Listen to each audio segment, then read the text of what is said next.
Alright, happy Friday evening, everyone. How are you all doing? How are you all feeling? Hello, chat. It is I, the Frenchiest Fry. Ooh. Are you? How salted are you? Or unsalted? Does anyone like unsalted French fries? I don't know. I am not one of those people. However, I do think there's a limit. I've definitely had overly salted fries. And that ruins it for me. Undersalted, it's okay. Like, I can still eat them. Unsalted fries are still perfectly edible. Oversalted fries, nightmare. Texture nightmare, finger nightmare if you're using your fingers to eat, which I usually am. I'm not really a fries and fork kind of person. And it's so gritty, and it's so salty, and it's just, ugh.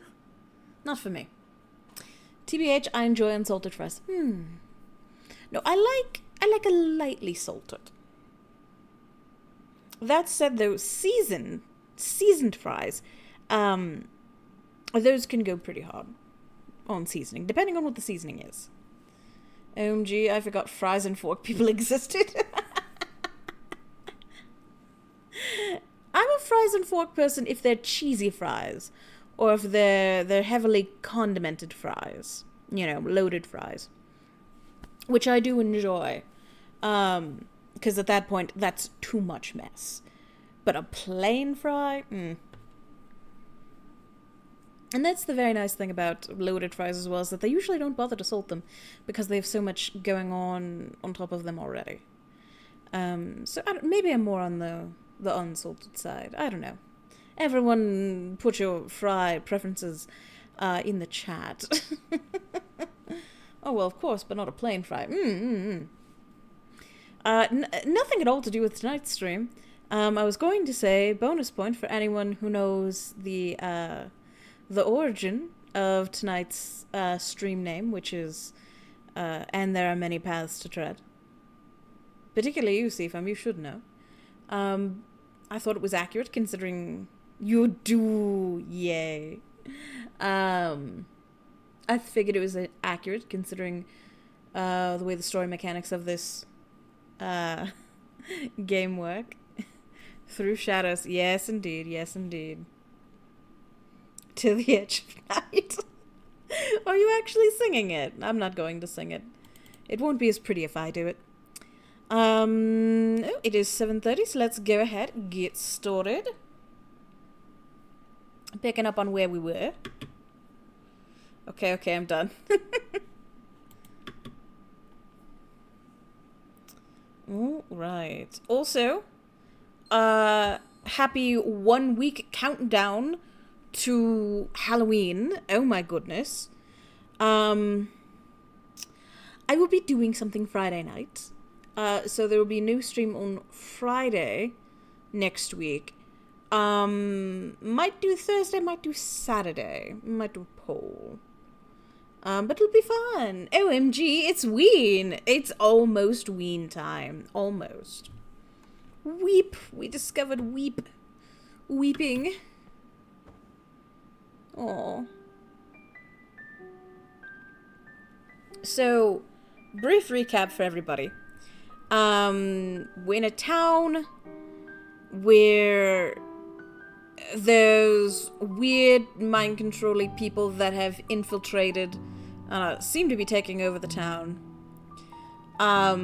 We've done several paths that have ended in dead ends for us for the moment. But currently, we spent the night with our new friend, the cat, who I actually forget the name of. Blair, maybe? Maybe I'm wrong. But that pissed off Rolo, who was our dearest and closest friend, who said some things that he should not have said to us in anger. And so we ran and cried about it, which is how we got weeping. Dead ends, quite literally. Quite literally! Anyway, moving on. Luca. Gran cooed gently from the hallway. You slept straight through breakfast. Luca, are you alright? I'm fine. Just don't feel like getting up yet. Okay, I'll leave this oatmeal by the door. I've got to run out and take care of some things. Okay. I'll be back later to check in. Sure. I am Luca and Luca is me. Luca just wanted to be alone. Buddy. He waited to hear the sound of the front door closing. Oh, and just like that, we're up and at him. Also me. Also me. God, the amount of times I had a sick day in high school where really I just wanted to wait for everyone else to leave so I could be alone for an entire day. Mental health problems, you know? I bet Rolo's still gonna go to the festival. He's gonna be miserable. Kick out my feelings. Because I'm a small boy. Oh? Luca dozed off again. Was I supposed to? I suppose I made a choice either way. Luca? I see you didn't eat your oatmeal. Wasn't hungry. Well, just in case you get hungry, I'll leave a sandwich here too. Thanks. Rolo came by. What did he say? He wanted to talk to you. What did you say? I told him you weren't feeling well. Good. So your plan is just to sit in your room all day? Pretty much. Well, I need to pop away again for a minute. If you decide to end your pity party and go outside, I think it'd do you some good. Noted. Lucas still couldn't bring himself to go out. Besides, if he ran into Rolo, he'd have to actually confront the situation.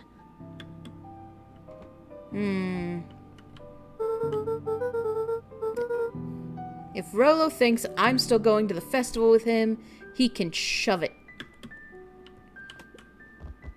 There's never anything interesting at the festival anyway. Oh, I need to kick that. Okay. No.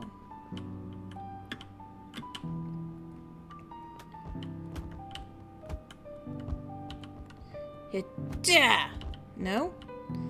Oh god, I have to angle this thing. Nope.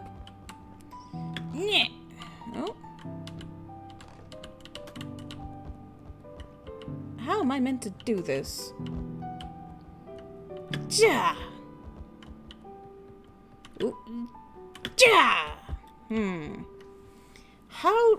How do I? Can I just... I have to... How do I? Ha-ha! The Adventures of Hank Atomic. The complete first volume. Luca carefully opened the cover and began to read. Rolo had received it for his birthday, a special hardcover edition with behind-the-scenes commentary and bonus art. Rolo cherished it, but asked that Luca keep it at his house. Luca wasn't sure if it was because Rolo didn't trust himself with it, didn't trust his sister around it, or just wanted an excuse to come hang out at Luca's more often. Whatever the reason, Luca didn't mind. Oh, buds. OMG actual gameplay. Yeah, and I'm immediately terrible at it. But it had stayed right there where Rolo had stashed it ever since. Now, at the foot of his bed, Luca lost himself in the pages. He'd read it all before, but at this moment, it somehow felt sentimental. Oh, look at his little tail going. He was well into issue number 5 when he heard soft footsteps from the hallway. Luca? Another little friend came to see you. A girl named Beck Meowdle. Meowdiddle. Meowidble. She said you met yesterday. What did she say? Is she here? She was just dropping by. I told her you weren't taking visitors today. Oh. She seems nice. Yeah. You had a fight with Rolo, didn't you? Can I come in? Maybe later. Alright then. I'll leave dinner on the kitchen table, in case you want a bite before bedtime. Without realizing it, Luca had pouted away the entire afternoon. Oh, no, not the entire afternoon. He once again felt the weight of it all, and allowed his weary eyes to close. Lol, it's her bedroom too. Yeah, but she has the entire rest of the house to, putter away the day. Luca stood in a vast black expanse. He looked up at his father standing beside him. Walt was working a straw at the bottom of a fountain glass, trying to collect the last bits of milkshake. Dad, where are we?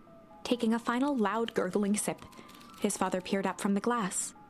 He jangled the straw playfully with a warm smile, then lifted the empty glass as if to point into the darkness. The source. Luca's eyes followed his father's gesture. The source? In an instant, he was sitting in front of a blazing campfire.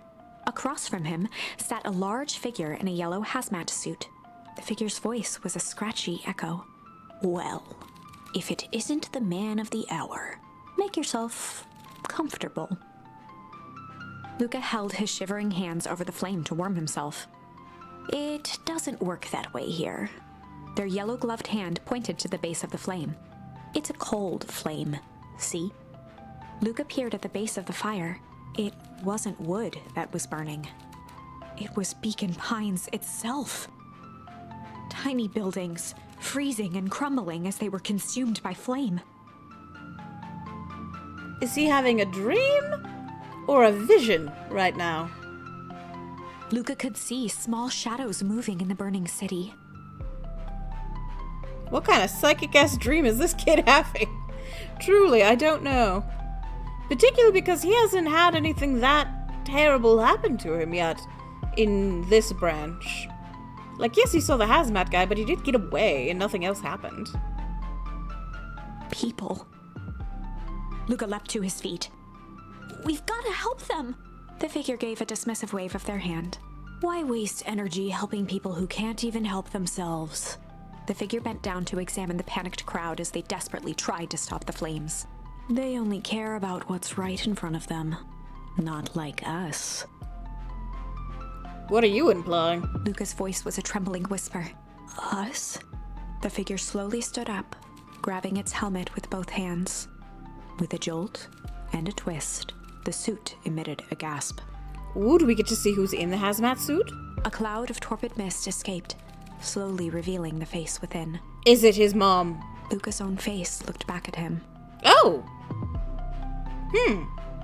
Older, worn, distant. The sensation was oddly familiar, as if he'd caught his own reflection by surprise in the mirror. The doppelganger smiled. I tried to help once. Hello, Kaito! Hello! Luca's having a weird vision of himself. For some reason. Older him. Don't know what's going on with that. How are you? How are you doing? How's your week? He gestured towards his face. And all it got me was this. I watched someone realize Duncan, that's why I got hung up. No. Far more important. You enjoy that. You enjoy that as many times as you can. Lucas staggered back. You aren't me. Luca felt a hand catch his shoulder. His father was there again, beside him. Every choice sets us on a path. This is the end of one of your paths, son. So we join the Corpo and turn evil. That's an option. Today I went job hunting, but my knees are not thanking me. Oh, damn! What kind of jobs did you hunt? Luca watched his older self shake its head ruefully, its face twisting into a cruel grin. Welp, Dad, if you wanted him to see this, far be it from me to disappoint. Oh, we got even sassier as we got older and jaded. Luca watched in shock as the figure took a confident step forward and plunged into the flames. In a flash of cold light, he was gone. What does all of this mean? Luca felt a reassuring squeeze on his shoulder. I applied to a gas station and a liquor store. Oh, damn. I'd be terrified to work at either. Kudos to you. Just remember, why we choose matters just as much as what we choose. Yeah, that is important. Good life advice. Luca woke up to see a hazy figure at the foot of his bed, silhouetted in the morning sun. Mom? Nah, it's Gran. It's Gran. No, dear. It's only Gran. Luca rubbed his eyes. The kind, concerned face of his Gran came into focus.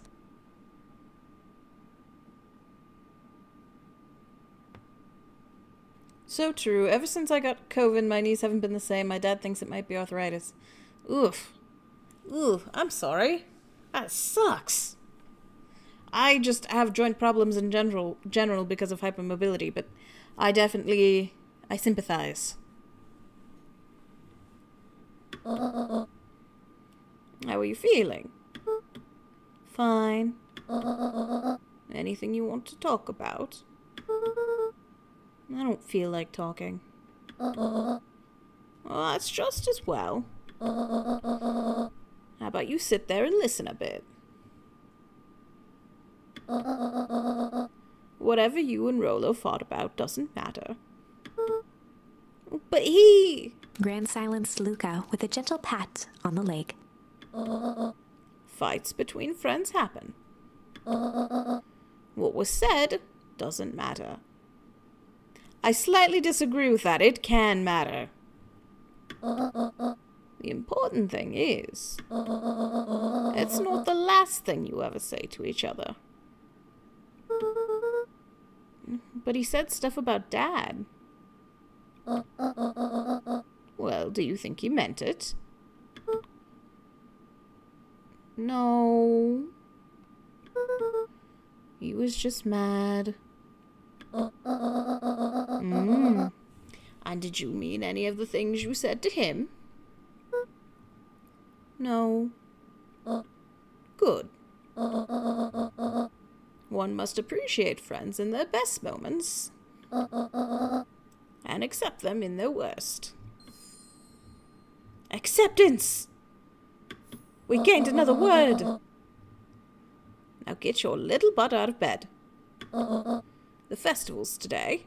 You don't want to miss that, do you? I guess not. Seems like a good opportunity to make amends with Rolo, doesn't it? Luca gave a reluctant nod.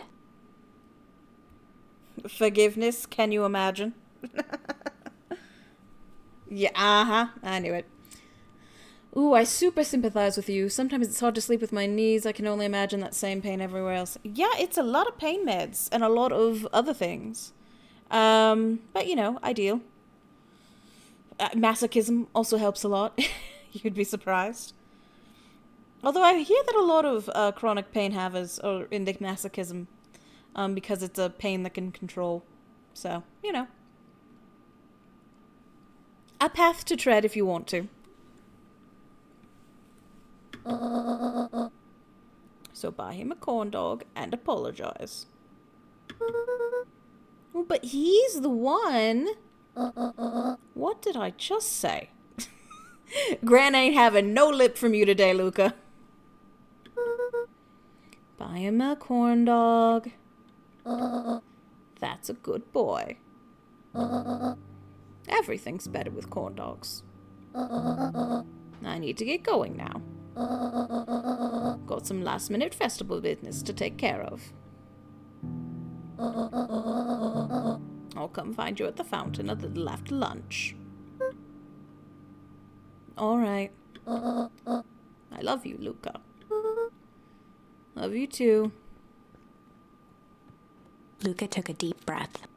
Oh hell no, Luca should not be the first to apologize. I can see... I can see her point. And I don't deny that there's wisdom there, but I also think nuance matters. There's definitely some things I never forgave friends for saying. And I don't regret that.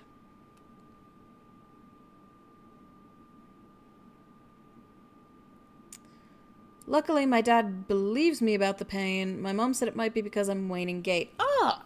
Gaining weight. That's rude. Rude of your mother. I'm sorry. Yikes. Yeah, yikes at mom. Yes, indeed. I'm sorry. Good that your dad believes you, though. You do appreciate a little masochism. Well, you know. Like, deep tissue massages. Oh my god. I love them. Also, not the best for knees, but a deep tissue massager, like a massage gun. Oh, that gets me through a lot of rough times. With the muscles around the joints, particularly. And that did help me with one of my knees, when one of my knees kept dislocating, which was very nice. Other than that, though, icy hot patches on the knee. I found that the creams aren't as long-lasting or as penetrating as the pads. So, yeah. Both my parents are completely mad, but I am also mad, so I'm just trying to be nice. There is something to be said to keeping the peace when you all live under the same roof. It's not always an easy thing, and it can drive you mad, but if you can do it. Okay. Chapter 6. Woohoo! The furthest we've gotten. Through thick and thin. Despite Luca's bitterness, Gran was right. He needed to hash things out with Rolo. A big fight changes the nature of a friendship. Whether, in the end, it is for the better or for the worse, all comes down to understanding. If one is not careful, the same familiarity that builds the strongest of bonds can become the wrecking ball that shatters them. Luca emerged from seclusion, taking in the crisp festival air. But the events of the day weren't on his mind. He had to find Rolo.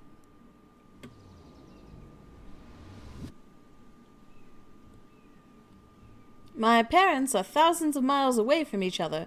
They can't stand each other. Ah. Fair.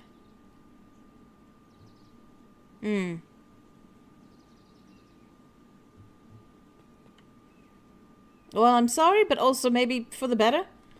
Because I've definitely also been in that situation.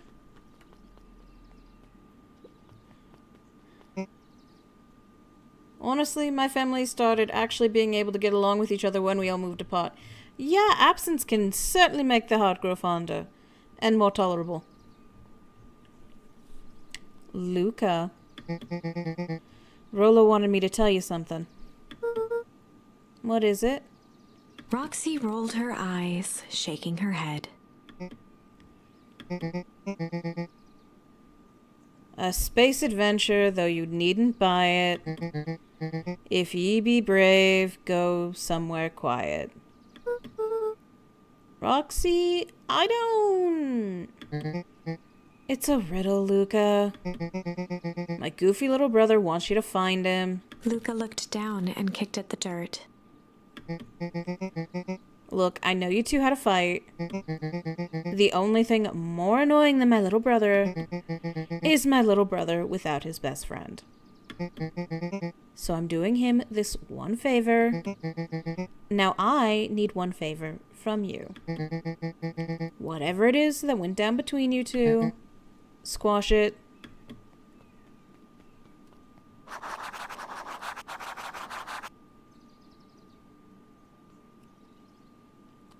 Anyways, that's so right. The creams are so annoying.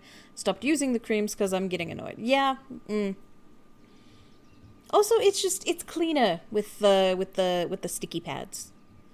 And you can keep them right where you want them to, and you don't have to worry about them spreading everywhere. If you be brave, go somewhere quiet. Quiet. Rode into town, not rode into town. Would it be this way? This place? Am I thinking too hard about this? Maybe. Y'all are so brave, my autistic ass can't stand the smell of icy hot. This hasn't happened to my dad yet, but absence is making my heart fond of my mom. High school me would have been livid if I said I miss my mom, lol, but I do miss her. She's still my mom. Fair. I live 2 states away from my mother. I love that, and I have absolutely no desire to ever change that. I see her once every few years. We talk every couple of weeks, and that's best for us.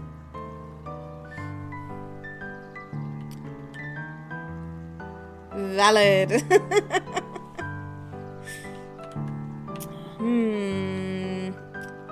I don't know if I want to do all the festival folks yet.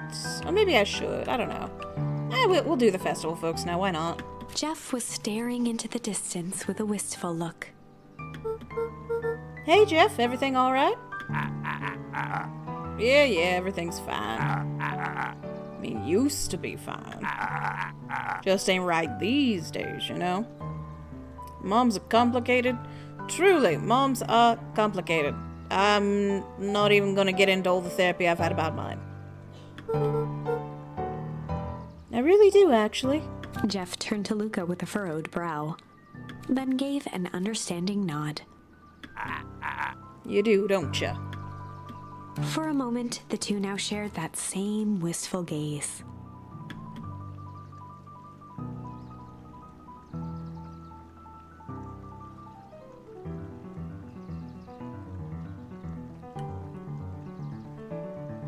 It's because I was always living with my mom, and then suddenly I got shoved to my dad's place in January.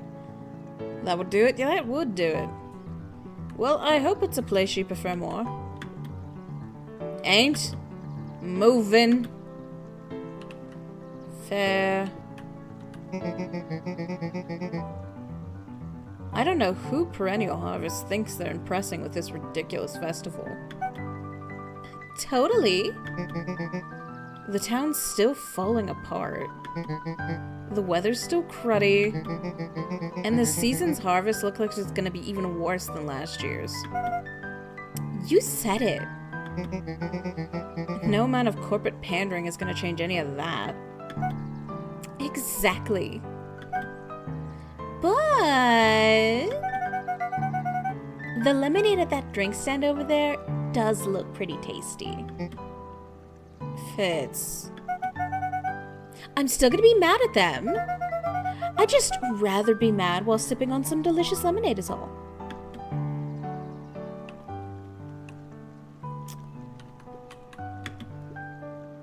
How goes the beetle hunt?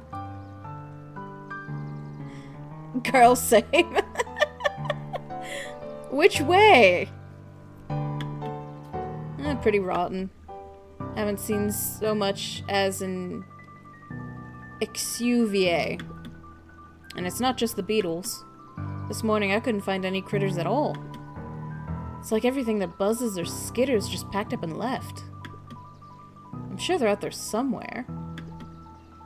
Maybe all the commotion of the festival just spooked them? Yeah, maybe that's it. Hey, you. Welcome to our festival. Don't forget to come back later for Mr. Kerr's speech. And the Perennial Harvest Festival sign reveal. You don't want to miss it. Fuck corporate pandering, but also I love me some lemonade. Ooh, I also love me some lemonade. Honestly, one of my favorite drinks to consume. American lemonade, to be specific. Actual lemons, water, and sugar. No fizziness. I cannot get at you, sir. I guess we'll talk to Kerr. Unique New York. Unique New York. Huh? Oh, don't mind me. Just warming up for my big ceremony speech. Mr. Kerr pointed to his grinning mouth. Gotta limber up the old gab box. You nervous? Oh, heavens, no. Well, break a leg. It give me the gift of a something sock. What?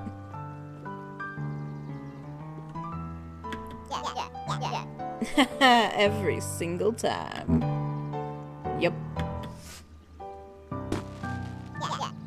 Wait for it. Unexplained sound once again noted. Like clockwork. What a bunch of drones. Ha. The first time I had lemonade in Ireland when I was little, I was distraught.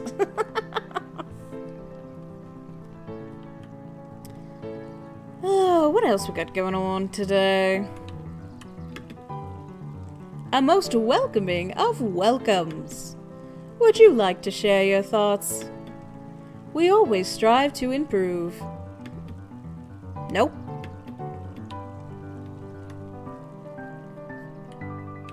Dawn! Dawn, what's going on? I've got a question for you. What do you think this whole festival is for? The way I figure it, Perennial Harvest is trying to win over the town. Like a bribe, but with balloons. Cynical. I like where your head's at. That's what I assumed at first, too, until I eavesdrop on a couple of gossipy clipboards. What if I told you that this whole thing is really a special shindig for a super secret guest of honor? A special guest? Who? I haven't dug that deep yet, but whoever it is, PH thinks they're a big deal.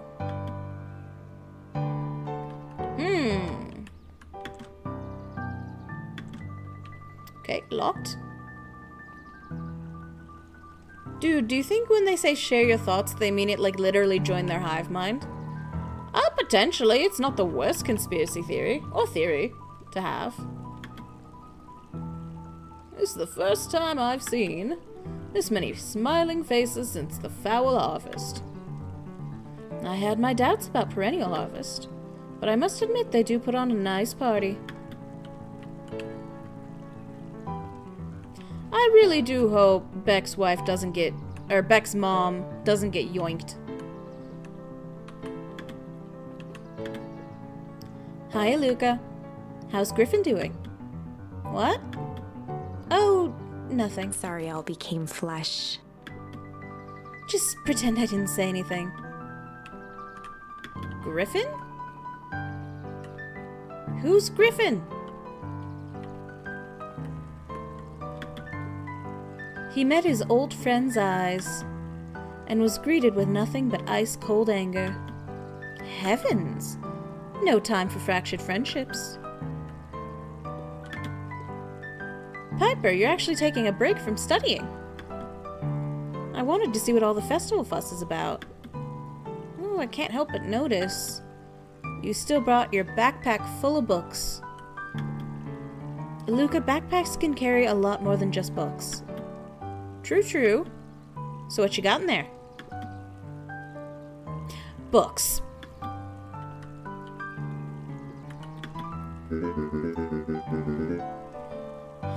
I was able to return the Perennial Harvest safety suit you borrowed. Is that the hazmat suit? The yellow hazmat suit?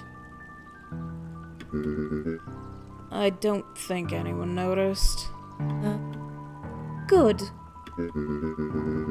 Now will you tell me what you needed it for? It was a favor for an enemy of my enemy. This isn't gonna harm Mr. Kerr, is it? He's the guy! Oh, but theoretically, she's the guy.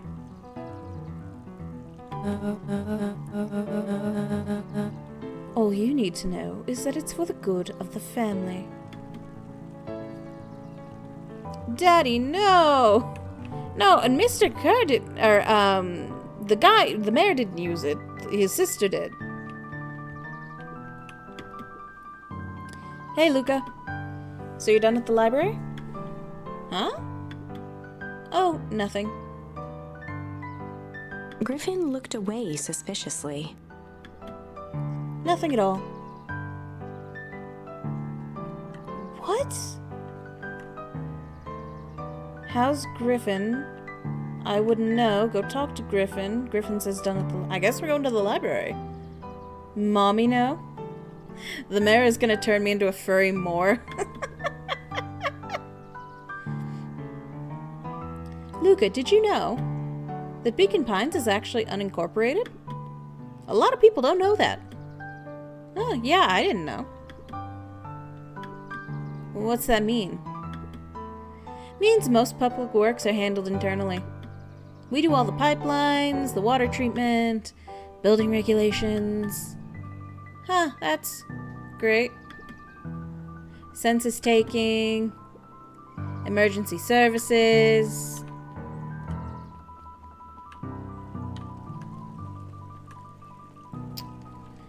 Alright, I guess we're going to the library.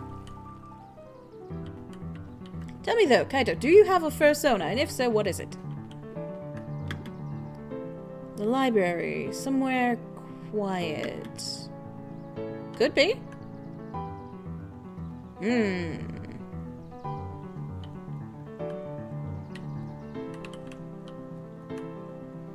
I would say I don't have a fursona anymore. In high school, I knew a lot of wolfkins, and so I was also a wolfkin. Whole thing.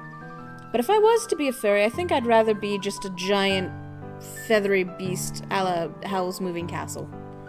I think I'd enjoy that. And then I could fly, and be monstrous. In fact, yeah, I think I would prefer to be monsterkin rather than furrykin. Well, I do have a shadow persona, then I could just be a shadow. Yeah, I suppose my PNG is my monsterkin, which is shadow creature. So yeah. Yeah, my first one was an octopus, and I only drew him once. I'm still looking for something just right. Nice! Nice! Good on you for being an octopus. I don't know many. And also whatever else you become. Hey, Jace. Still working through the newest Hank Atomic? You know it. Some fascinating canon toward the end. Did you know Hank Atomic's Shrinko Ray doesn't technically shrink stuff? It uses inverse quantum particle decay to literally grow the entire universe around an object, leaving that object unaltered. So it just looks shrunk compared to everything else that just grew? Bingo. That's wild. But Jace, no spoilers, please. Oh, right, sorry. Oh, the back room? The back room, maybe? That seems so much harder. Yeah, that seems a lot harder to manage. Hey, Luca. Right, it's the creepy penguin with the baby arms. Kato's eyes lit with excitement. I've been expecting you. Bravo on deciphering the first riddle. The first? Oh, you didn't think that was all, did you? Rolo does go all out, doesn't he? Luca's so done. Luca is so beyond done. Kato straightened up and cleared his throat as if preparing to sing. Ahem. On planet Farpole, you may take issue. Luprof? No, that's not a... It's not a spelled backward thing. When the 5th king dies, you'll need a tissue. Kato stared at Luca eagerly. Get it? Luca does not get it, and Luca is very done. Want me to tell you? No, it's okay. Let me figure it out. Alright, when you find it, bring it here to be verified. And if you decide you want a hint, the offer still stands.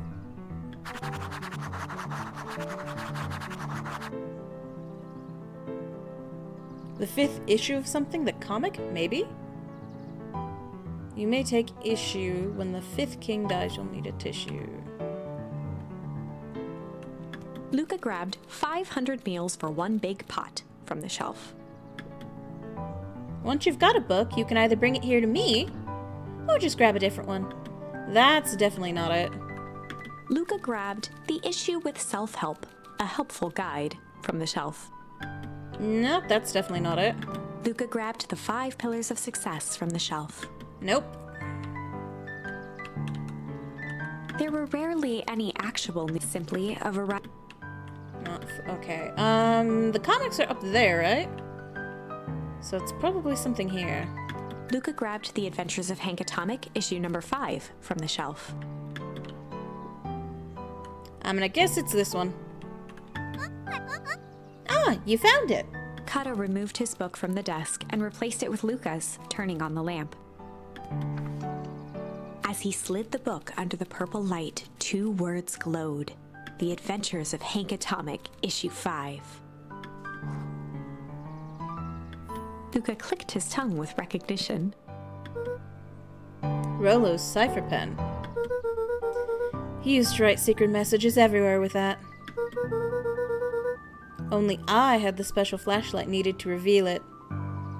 Y'all are too cute, oh my gosh. But I lost it. Well, apparently he traded Jeff for this purple light bulb. Parted with his entire Halloween candy stash. Oh, Rolo. Now, let's see here. Kato began flipping through the pages, stopping when he hit a glowing word. Get away with such a grift. He continued flipping. Only found in Grub Cart. Reaching the end of the book, Kato looked up. Rolo is such an extra diva. Truly, he goes above and beyond for the drama. That's it. Grift in Grub Cart? Griffin. Griffin's Grub Cart. He wants me to go to Griffin's snack stand. Oh, brilliant. I guess you're off then? Good luck on the rest of the scavenger hunt. Thanks, Kato. Ah ha ha ha, it is coming together now. I'm actually not gonna go there right away, though. I do want to see what's going on over here-ish, if I can. I love his little walk. Can I knock on the door? I know who lives here now. No? Okay, fine.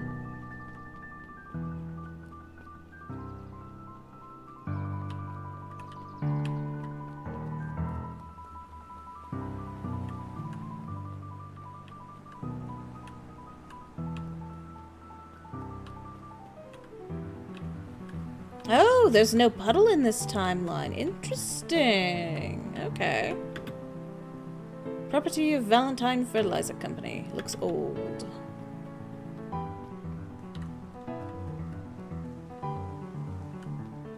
Alright. We're not investigating that just yet. Off we go to Griffin. And then I'm gonna guess we go to the Cafe Girls since they mentioned Griffin.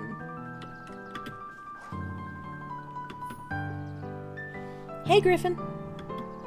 Did Rolo come? Before Luca could finish his sentence, Griffin handed him a corn dog. Oh, that's it? Bought and paid for. Enjoy. I thought there was supposed to be a riddle or something.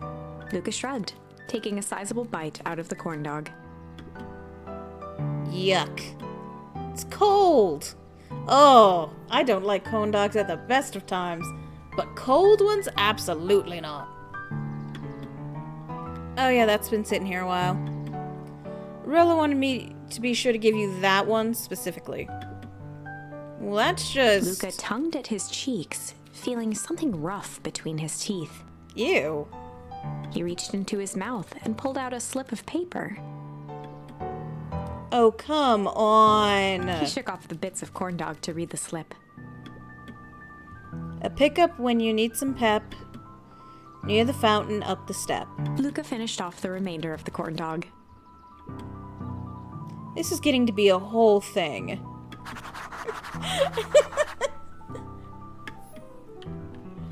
I mean, honestly though, it's not a bad strategy, right? Like, there was accusations of uncare and neglect between both of them. Neglect for Luca's feelings, neglect for Rolo's time.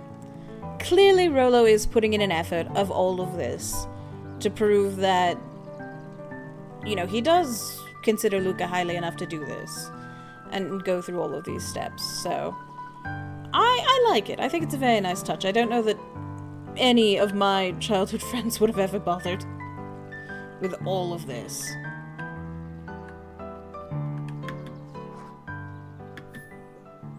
There you are, Luca.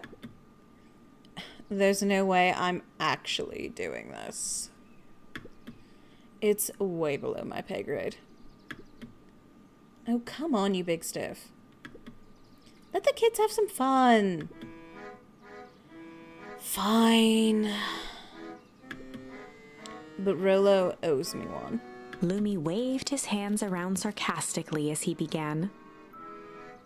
I did not know that he, him was his pronouns this whole time. I apologize. What takes flight but has no wings? Your final task, a friendship brings. See, that wasn't so hard. Hard. I suppose that's one way to depict hard. Yeah, sure, we'll go with that. Ugh, I feel cheapened somehow. I think it's sweet.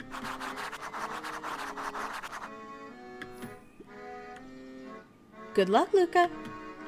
It's gotta be the rocket ship at mission control. He's gotta just be... Oh! Oh! Balloons! Hello? Hey. Hey. Did you find the comic book? Yeah. And the corn dog? Yeah. Well, then... I know it doesn't make up for what I said. But here, you've earned this. Rolo sheepishly handed Luca the balloons. See, like that's a lot of effort to say I'm sorry. Like, I appreciate it. I think he's forgiven. It took a lot of thought and effort. And also probably a lot of begging from the other people to go along with his shenanigans.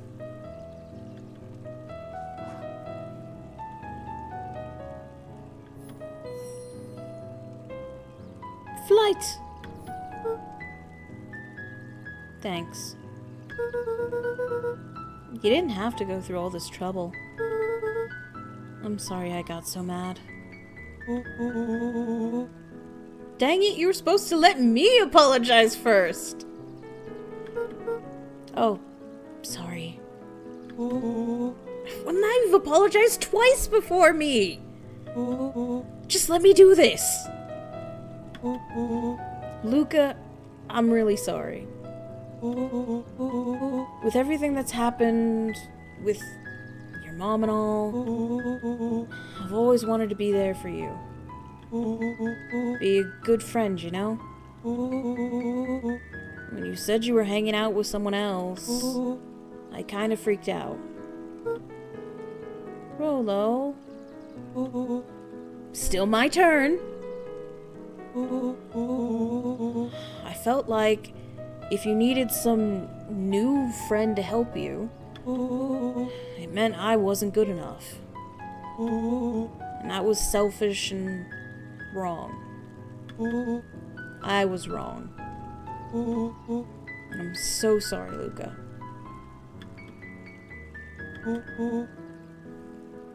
Okay. Apology over. You can talk now. Luca threw himself at Rolo, hugging him as tightly as he could. These two are the best little buddies. I'm rooting for them. Oh my god. I assume since we get so many bad endings and we start over, the ultimate ending is everyone lives and everyone's happy. And I want to see it for these two. Damn, that's well thought out. I mean, it's a game, it's all written out beforehand, but like, truly, it's very nice. It's very thoughtful.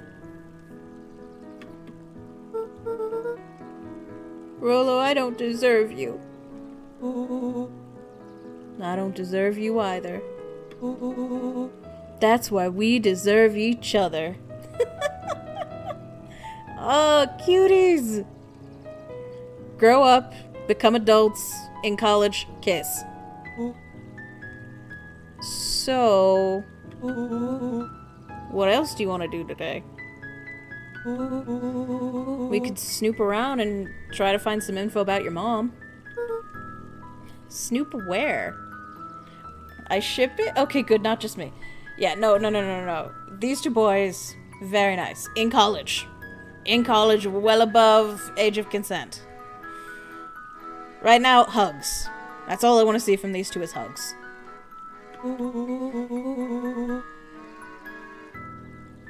We could probably sneak into Perennial Harvest HQ while everyone's at the festival. Aren't you curious about all the stuff those clipboards write down? What if we get caught? I think I've had enough excitement for 1 week. Let's just make the rest of the day about us. Really? Yeah. The rest of the world can wait one more day. You know, I have been wanting to get some work done on the MCDC at Mission Control. The aim's a bit unpredictable. That sounds perfect.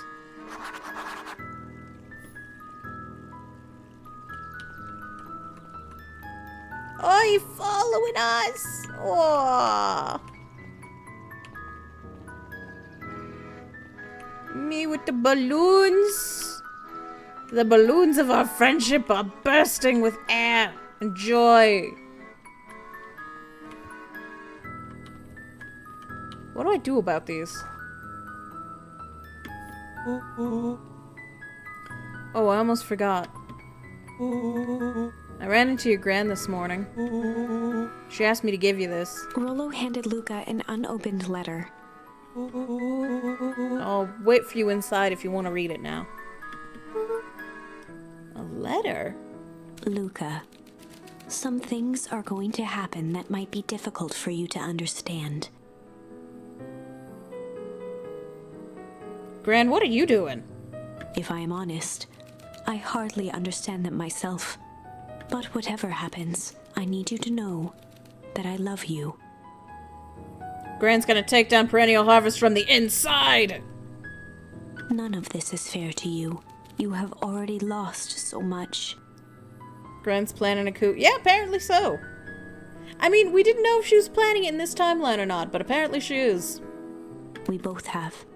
I wish there was a simpler way forward. But if there is, I haven't thought of it. God knows I've tried. Everything I've done, I did for you. I hope someday you can accept that. Love, Gran. I love you too, Gran. Luca folded the paper into his pocket and headed up the ladder. Oh, he's not gonna try and figure out what that is? He's just accepting that? Damn, alright.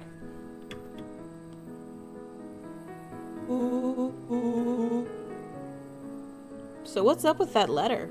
Anything you want to talk about? Maybe later. Sure, whenever you want.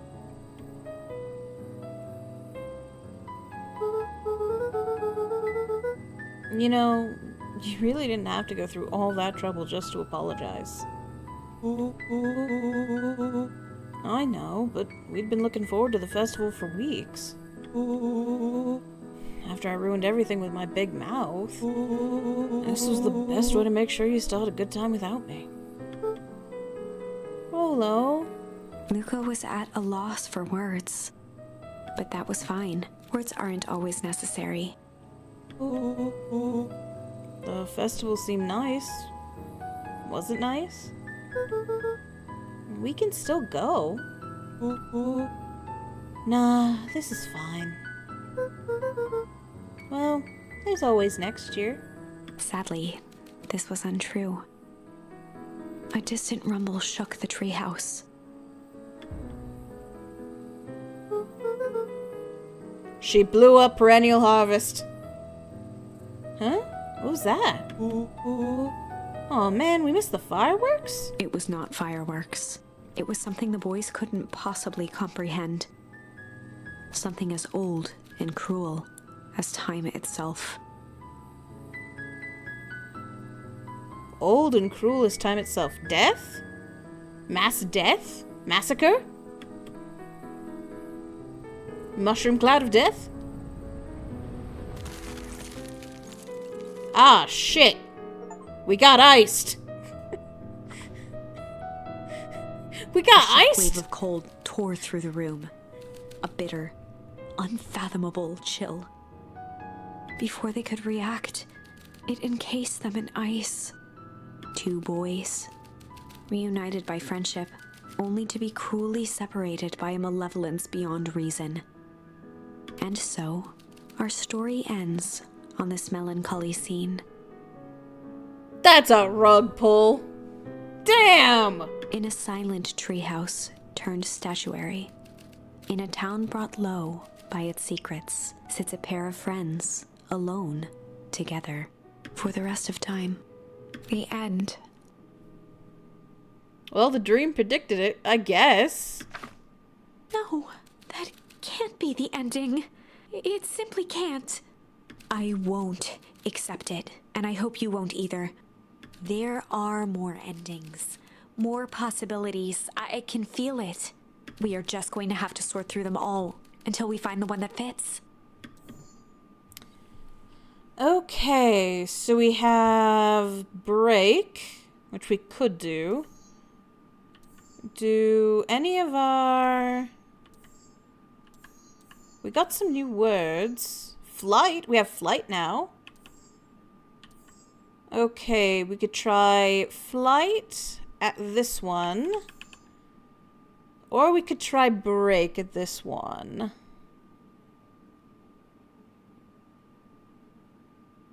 Which way we feeling? Do we want break or do we want flight?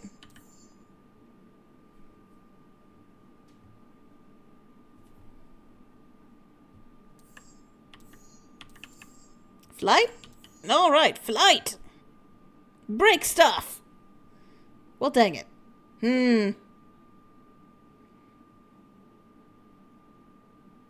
Which,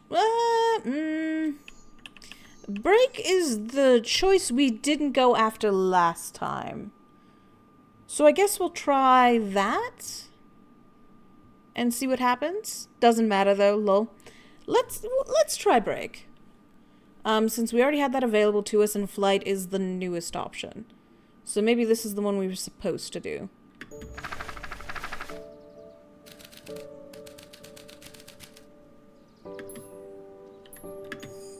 Luca began to respond, but the sky answered for him as the clouds above began to break, revealing patches of star-filled summer night.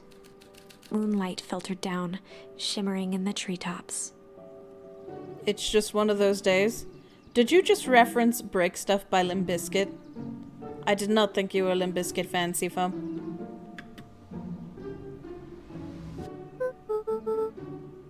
Sure, you can meet Rolo. You're not going home? No, I promised Rolo I'd tell him about... Lucas stopped himself mid-sentence. Promised you'd tell him what?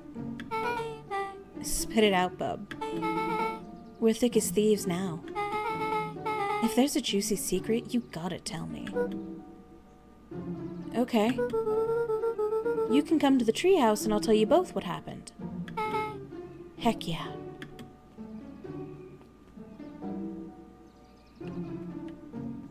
Lucas saw Beck skulking by the gate.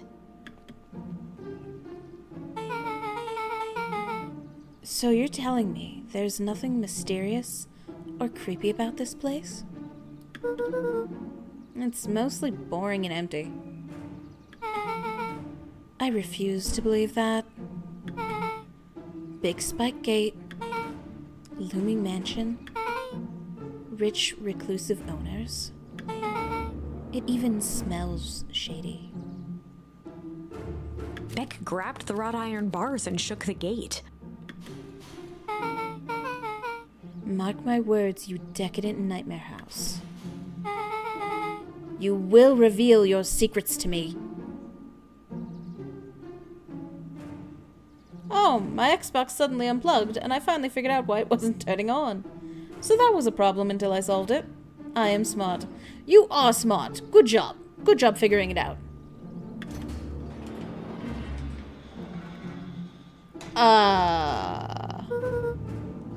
What did you do?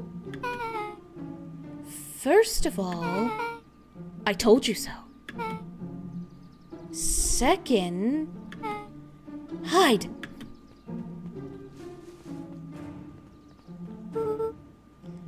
That's Eris Valentine. Who's she talking to? Shh. I expect you to return that suit in working order. Of course. As long as everything proceeds as planned, there's nothing to worry about. Google was a helpful partner. I'm glad Google could assist. See, I told you it was him. I don't think it is. The only thing I'm worried about is what's rightfully mine. If that means making some unsavory alliances, so be it. It's his tummy. You don't know that's his tummy. Couldn't agree more. There comes a time to suspend hostilities. I'll deal with our common threat. Nah, it's not him. Now this is what I was talking about. Beck's voice was an excited whisper. Proper shady stuff. Someone in a suit like that tried to grab me yesterday. Seriously? Shh. You do understand that when this all inevitably fails, I will deny everything. Wouldn't expect any less of you. You just worry about your part in this and let me handle the rest. Oh, I can't wait to see the look on that Rube Kerr's face. Yes, the truth will come to light. I'm still surprised you're so comfortable with the potential collateral damage. If there's one thing I've learned, it's that change is painful. Yeah, no, that person is way too confident to be the mayor.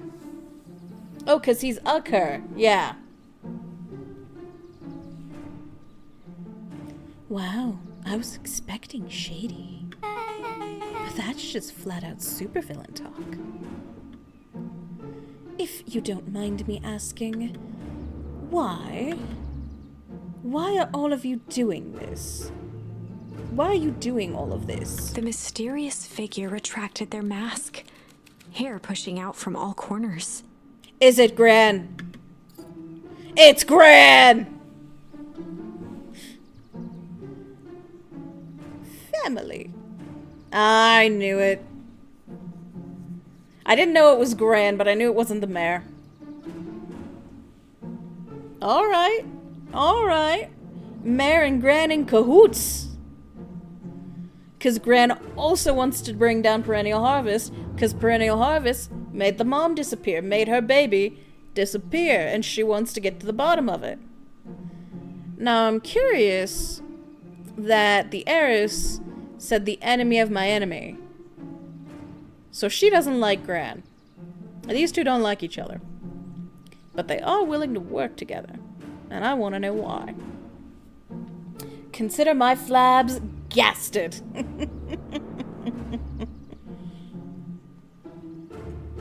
Family. A chill ran down Luca's spine. His vision blurred. Beck stifled a sharp wince, and Luca looked down to see himself wrenching her hand. An answer I can certainly respect. Gran tousled her hair back under the face mask. Just remember, keep everything nice and normal until the festival. I don't need lessons in rousing suspicion. Gran gave Eris a curt nod and disappeared into the night.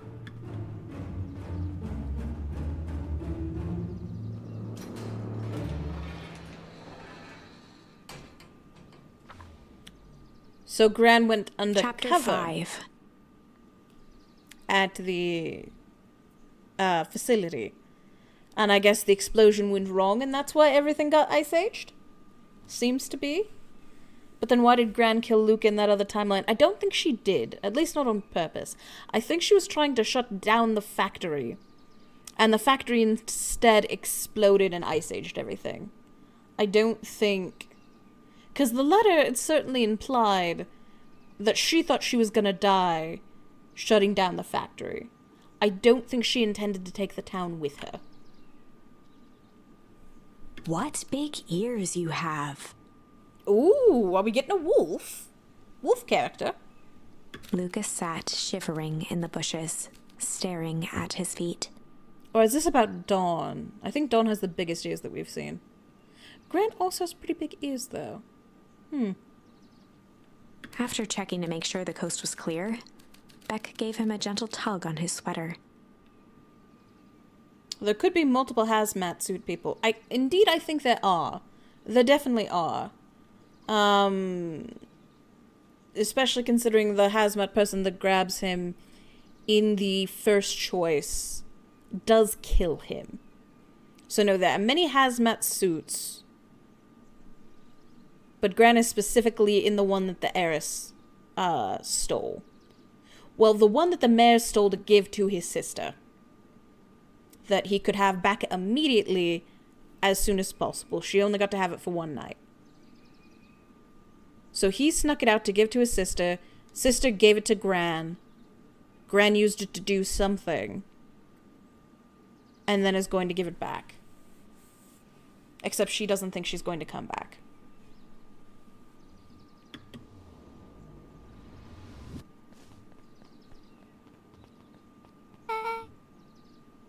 It also makes sense then why she's so insistent on him getting back with Rolo. Because she's probably expecting Rolo's family to take Luca in after she martyrs herself. So I guess that's why she was so insistent upon it. What's wrong? You look like you've seen a ghost. Why were you so scared of that old lady in the hazmat suit? That was my Gran. That was your Gran? Yeah. These timelines are getting confusing, TBH. Yeah, it's hard to know what's connected and what's not. This is still in the same branch, though. It's only one choice different. So I think they're still related to each other? Okay, well, I'm sure there's a perfectly reasonable explanation for all of this. Let's just get to the treehouse and figure things out there. Lead the way.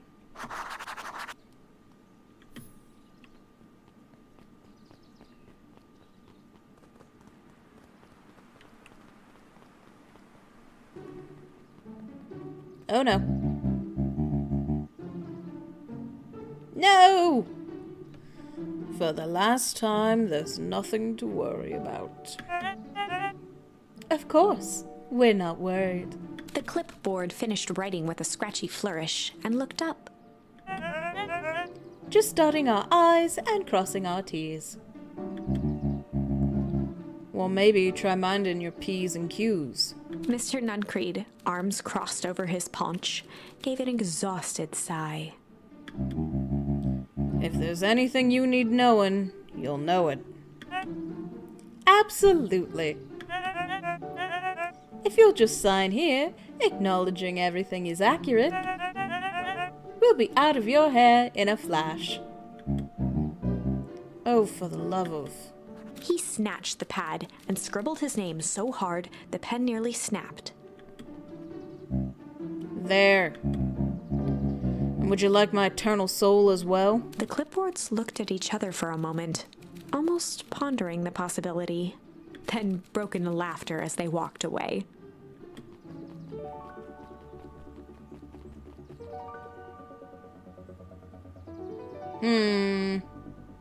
I do not want to cross this man.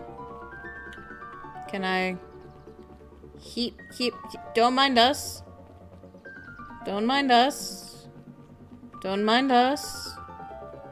Damn it. You're not minding us. Do I have to talk to you? I could talk to you. I don't know if I should.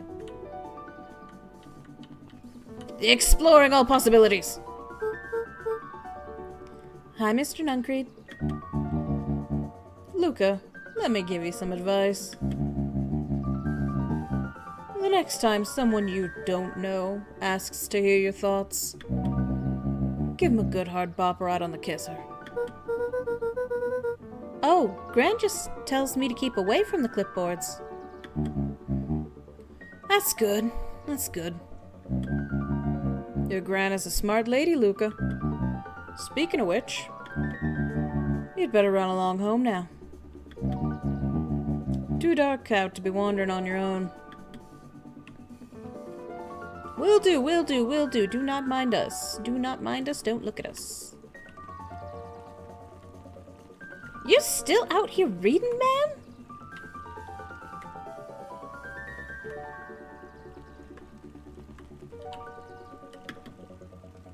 The answers you seek will be revealed to you in due time. The question is, the figure intoned, are you prepared to live with the truth? Okay, what else we got going on here? I better not diddy-dally, gotta get to the treehouse. Okay, alright. Another day, another dollar. See you tomorrow, Z. Have you noticed how all the Perennial Harvest folks order the same drink? Decaf cappuccino with extra foam. Why? I don't know. Just thought it's a little odd. Pretty weird, for sure. Well, customer's always right. See you bright and early tomorrow. I can't wait.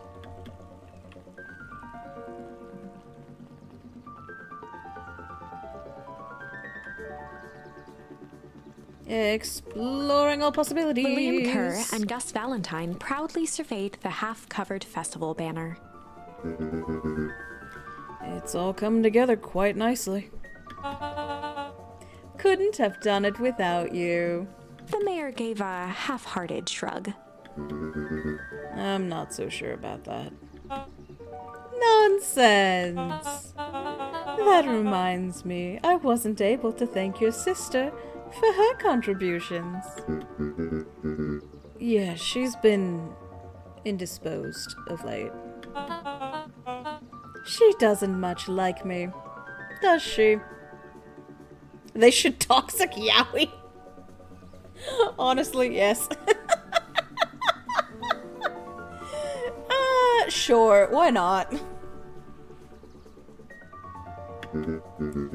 No, that's not it at all. She's just been Busy. Of course. Regardless, I would be forever grateful if you could pass my thanks on to her. The History Museum adds a real air of import to the whole affair. And we couldn't very well celebrate the story of Beacon Pines without including the Valentines. My father was a great man. You're darn tootin' he was. Kerr locked his arm on Gus's shoulder. But I mean the entire Valentine family. Present company included. Can I ask you something, Mr. Kerr? Call me William. Ask away. William, why are you doing all of this? Gosh, I've never felt one needed a compelling reason to throw a party. My father is a noble man. Bleh.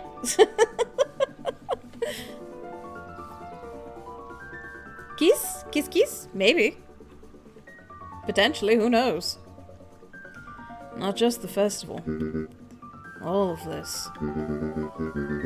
There's gotta be 100 down on their luck towns out there. Why is Perennial Harvest so interested in helping Beacon Pines specifically? You know what I love most about the agriculture business? Seeds. Seeds? Yup. Little bundles of potential. With a glimmer in his eye, Kerr gestured grandly toward the horizon. You treat a seed right, nurture it, feed it, and it can grow into something truly special. You see potential here? Undoubtedly! The seed of greatness is already under our feet. All it needs is a little nudge. And the right leadership, of course. Oh. Buddy, baby, honey, sweetie baby. Honey cheeks, he ain't talking about you. He ain't talking about you. I realize you both think you're alone. And you think he's talking about... He's not. He's got schemes. Mulches the blood of the innocent. Yep. Oh, you're a doomed doggy. Doomed little doggy and you don't even know it. Good night, Mayor Valentine.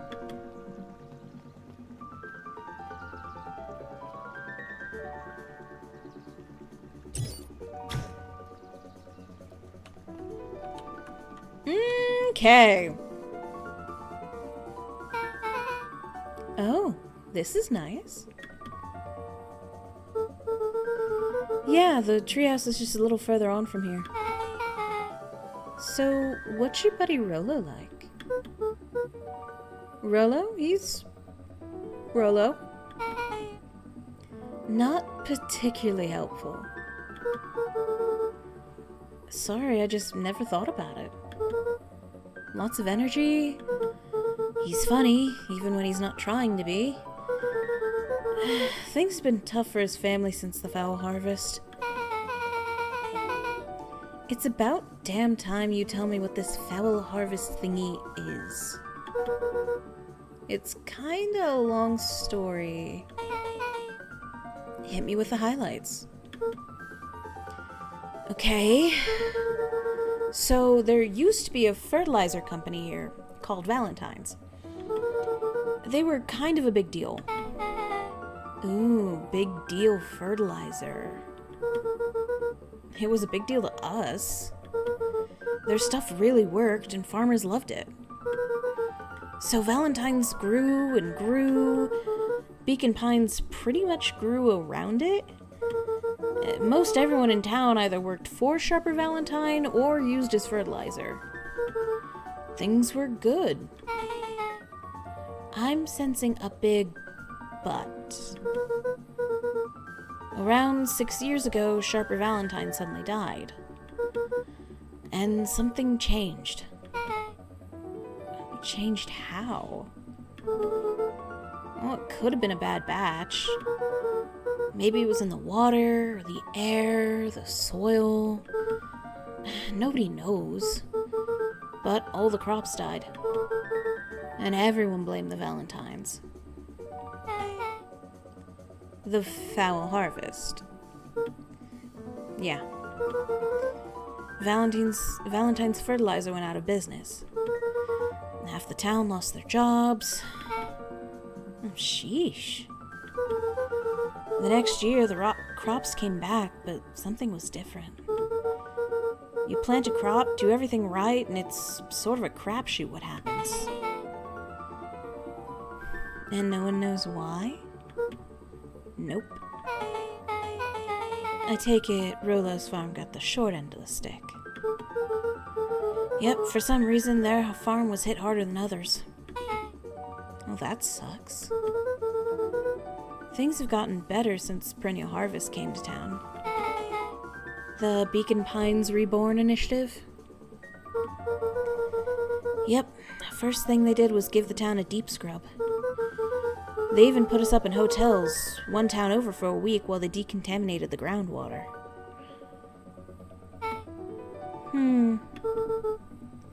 We'd better get going.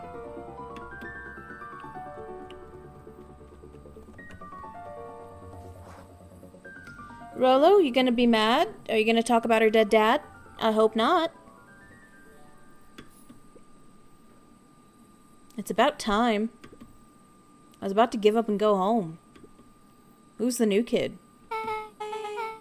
Name's Beck. You must be Rolo. Giant red flags everywhere.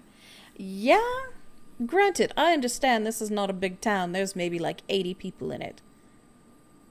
But the fact that you moved 80 people for an entire week into a hotel so you could just have free reign of their town and they agreed?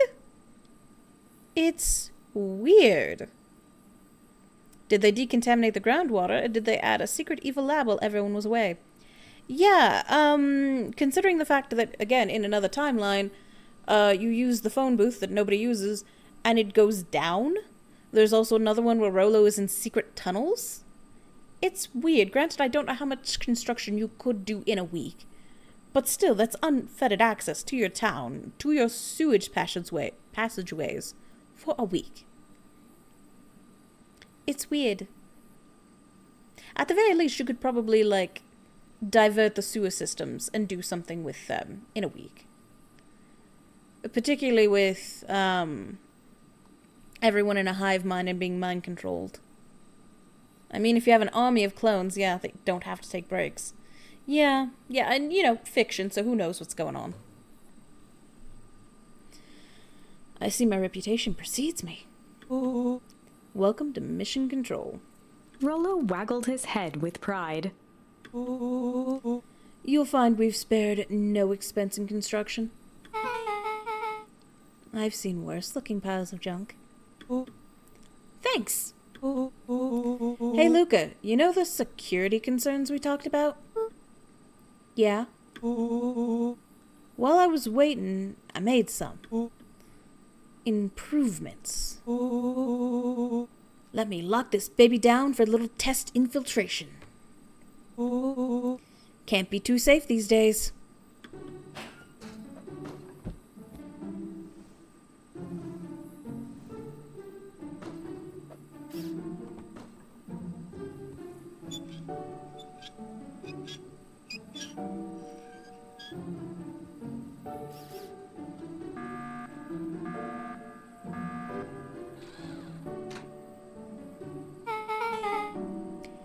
He goes all out, doesn't he?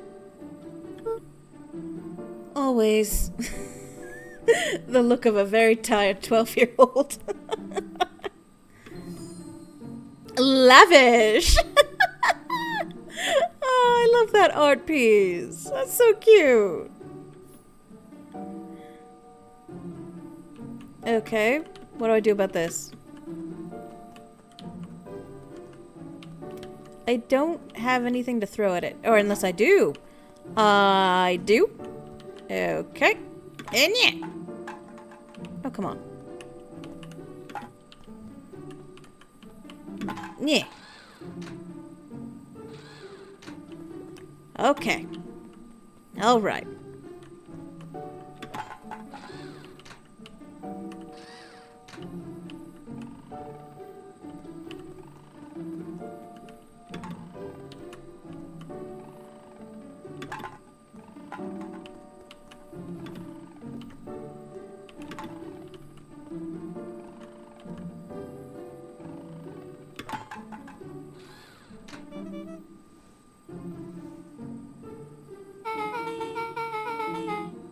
That's not that hard, but it is innovative for a 12-year-old.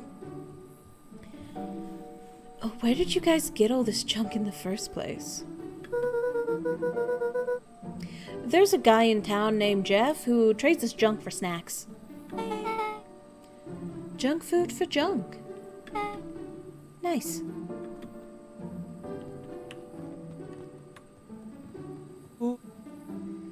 So... pretty sweet security, right? It was imaginative, I'll give you that. Luca, are you sure we can trust the new recruit? I'll vouch for. Thanks, I guess? Okay, Luca, you promised to fill me in about the Valentine warehouse. Luca sucked in a long breath. So, like I said, there was someone there. What were they doing? I don't know, but the place was lit up and active. Maybe they were squatters? I don't think so. It seemed more organized. When the man pulled me in, I saw some sort of equipment running. A man pulled you in? Yeah, but I got away. You keep saying it was a man? They were wearing a mask, right? Yeah. Then it could have been a woman. How did you get away? I grabbed a rock or something and broke their mask. They let go when I ran. Dang. That's intense. No wonder you freaked out when you saw your grandma. Yeah, that's the other part. On our way here, Beck and I saw Eris Valentine meeting with Gran, wearing the same sort of hazmat suit. Rolo let out a low whistle. And they weren't there for idle chit-chat. It was a proper clandestine meetup. So, let me get this straight. There's an operation in full swing at the Valentine warehouse. You were almost abducted by a strange man, or woman, in a protective suit. And then you saw your Gran, in the same suit, talking to Eris Valentine? Pretty much. I'm beginning to think this town is kinda awesome. Rolo and Luca shot back a look. No offense. And so, we can logically conclude aliens, or alien zombies, have infiltrated the town. And their leader is your Gran, and she tried to murder you. First of all, and for the last time, there are no aliens. Second, it couldn't have been my Gran at the warehouse. I broke that person's mask to get away.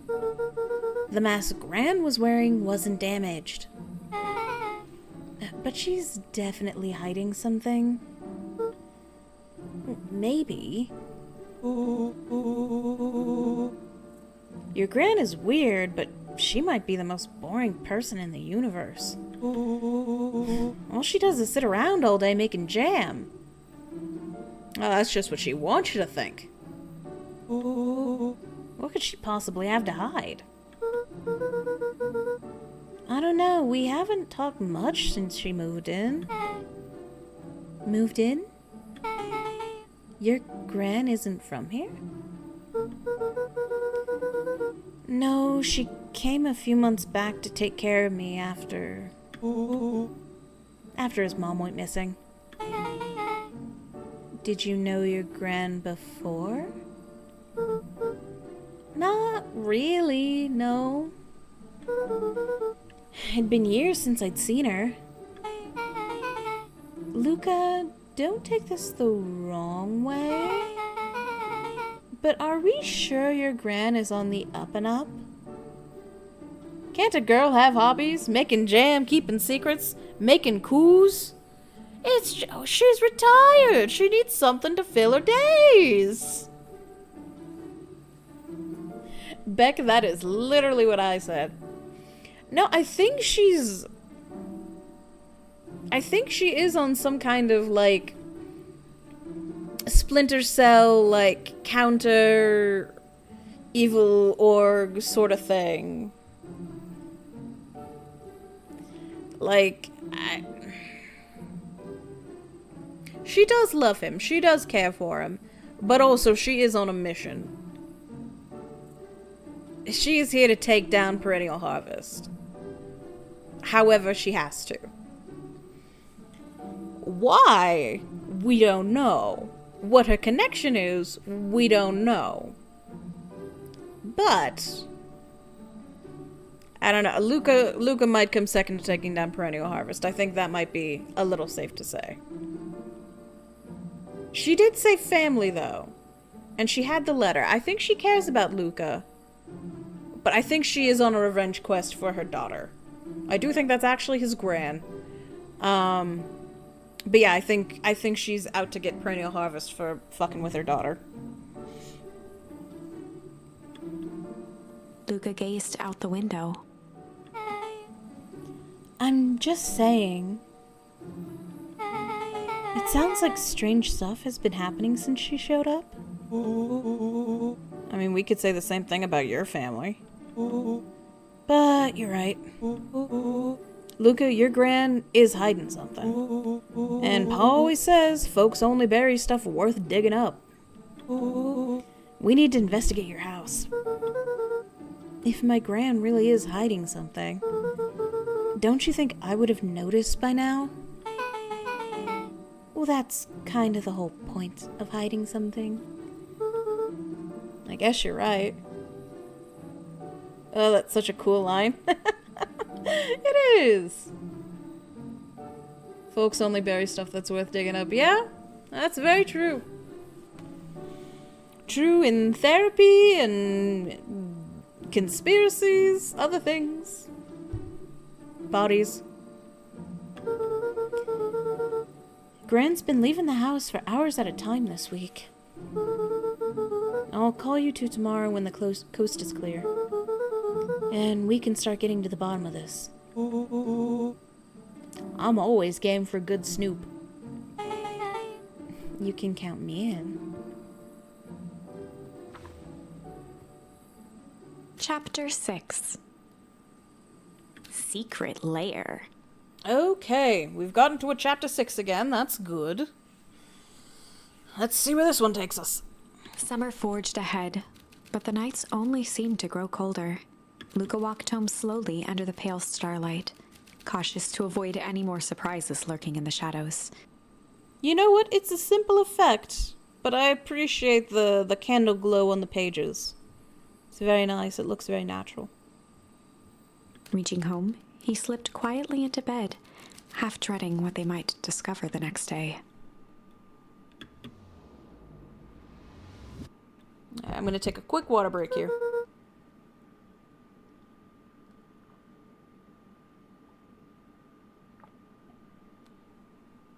Oh, we finally get to see his PJs and they're cute. What time is it?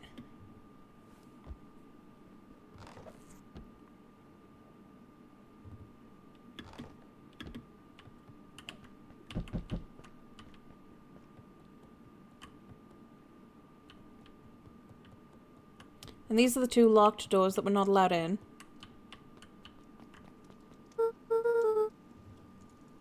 Rolo, what on earth is that? Hmm? That ridiculous thing on your head? Oh, this? Helps me think.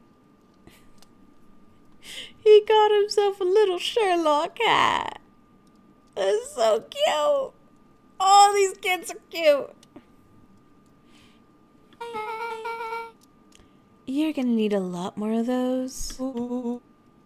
Joke all you want. We'll see who's laughing when I crack this case wide open. The coast is clear.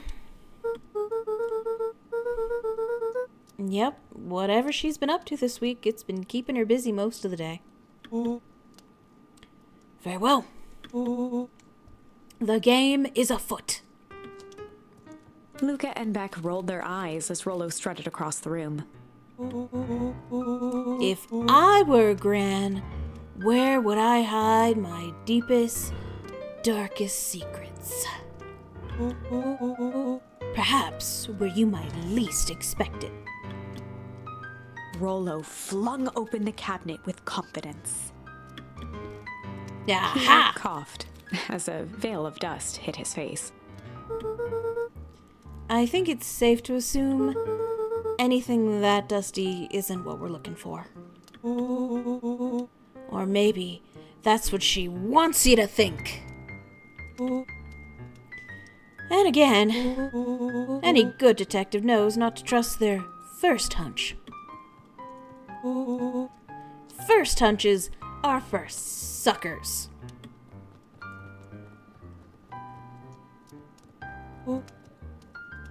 Eureka! She's lit a fire in order to burn the evidence. She keeps that fire going every day, Rolo. Drat, it might already be too late. Just think of the mounds of documents lost to ash. Okay. BBC Sherlock flashbacks. Cluing for looks, are we?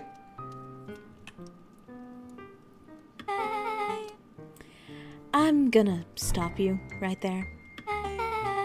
Can we just think for a moment? Luca, is there anywhere Gran doesn't want you to go? Yeah. The closet upstairs.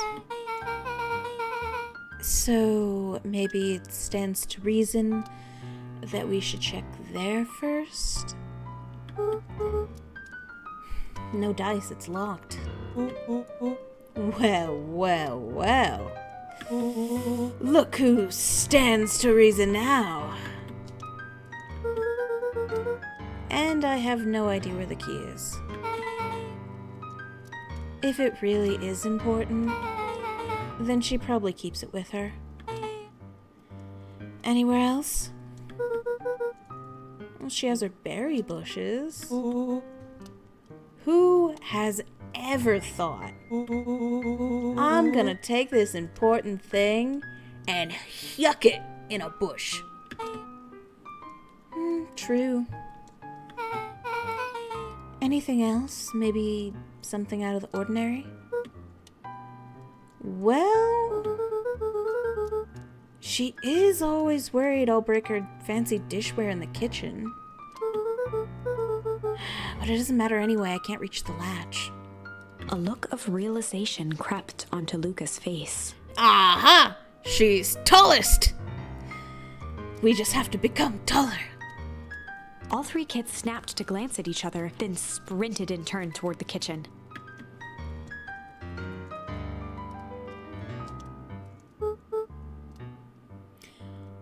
All right, Rolo. This is your time to shine. Ah, yes. You've called upon my expert detective skills. And now I shall proceed with... Before he could finish, Luca scrambled up Rolo's back. Hey, this isn't my idea of detective work. Every squad needs a good lockpick. And every good lockpick needs a sturdy head to sit on. This is beneath my standing. Oh, stop complaining and hold still. This is some hobbit behavior. This is some hobbit hijinks right here. Got it! The three crowded around the hutch to peer in. With the glass doors opened, a perfect porcelain display gleamed in front of them. Their eyes searched for anything amiss. But the only distinct feature was its impeccability. Well, that was anticlimactic. Yeah. I don't really know what we were expecting. Like, oh hey.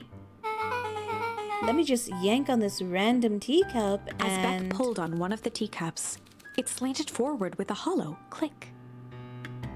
The entire hutch began to rustle and slide under its own power.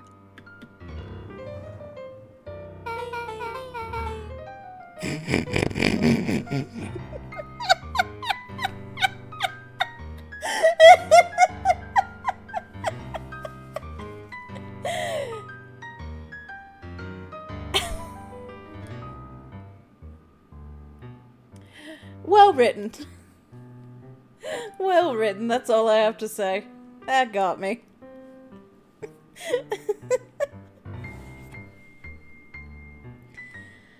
Seems like your gran has been doing some remodeling. Dude, only 2 types of people have secret lairs. Evil masterminds and superheroes. Now, unfortunately, I don't think that Gran was able to install a secret passageway cabinet within a few months. I think this might be his mom's, that Gran also knew about and is using. So, which one do we think she is? We're about to find out.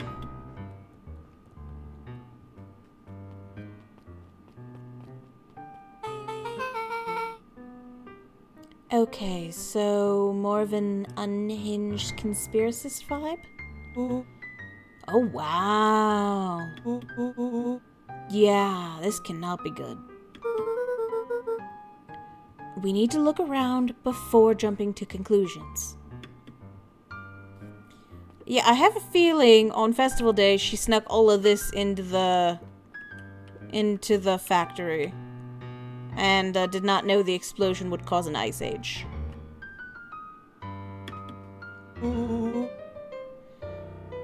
What do we have here? Barrels marked caution explosive.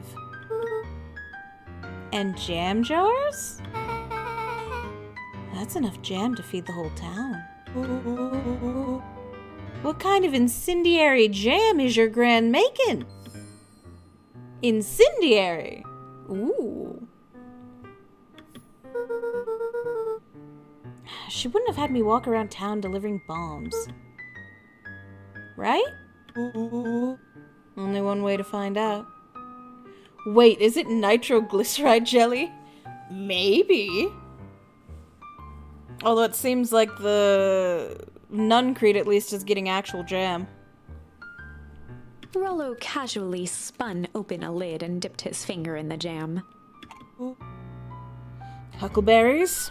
He smacked his lips. A hint of brown sugar. And... ink? What? Rolo plunged his hand in the jar, fishing out a soggy slip of paper. So that's what it was?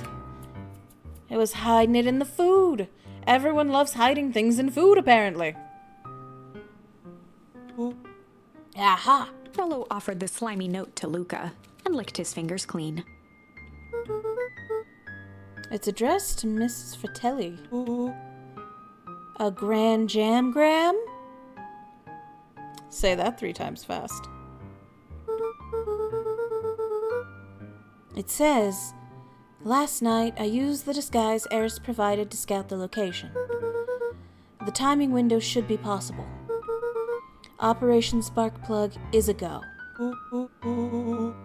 Aw, man, are they doing a heist? Whatever it is, it can't be good. So more of a bombshell than a bomb. Am I right? You're new here, so I'll let it slide. But I'm the bad joke guy around here. Oh no, Gran. Oh no, okay, we can keep exploring. Okay, so we have... Ooh! We have a boxing bag. A board full of notes. Filing cabinet.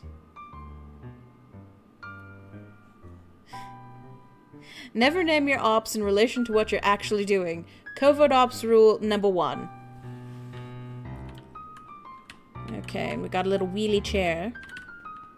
Let's go for... yeah, this. Oh, I can just... Da-da-da-da-da!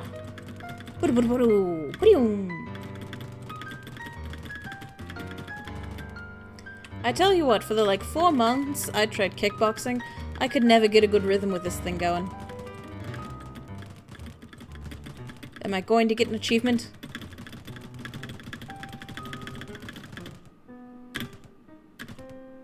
No. Okay. Luca jostled each cabinet drawer in turn. Only one was unlocked. He fingered through the filing cabinet, pausing at a bulging folder labeled Walter. Do we know a Walter? Is the mayor Walter? Who's Walter? For a long moment, he just stared at it. Wait, it's his dad, Walter. I think his dad might be Walter.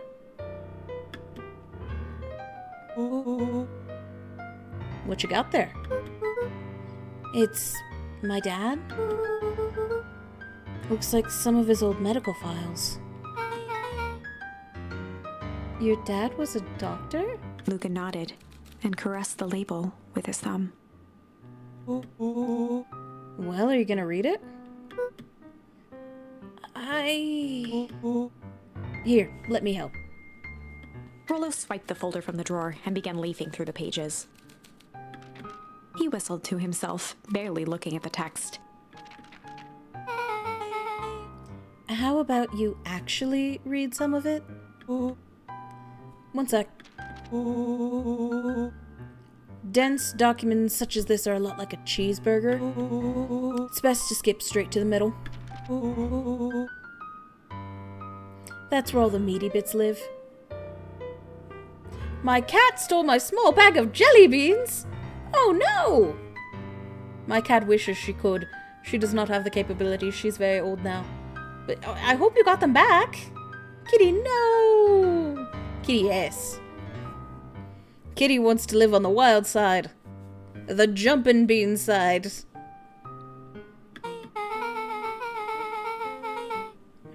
Wow. I had no idea we were in the presence of preeminent scholar in dense documents and cheeseburgers. By all means, proceed. He stopped at a page and mimed, holding up a monocle. I don't care for my beans. He can have them if he eats them. I worry about his little kitty tummy, though. Ah, here we are. Follow-up examination of Terrence Wilby. Patient shows further signs of paleness and malaise. Body temperature continues to drop. He now describes soreness of muscles and joints. This is similar to the symptoms exhibited by Mrs. Wilby just a few days past. Still waiting on lab results from Joseph.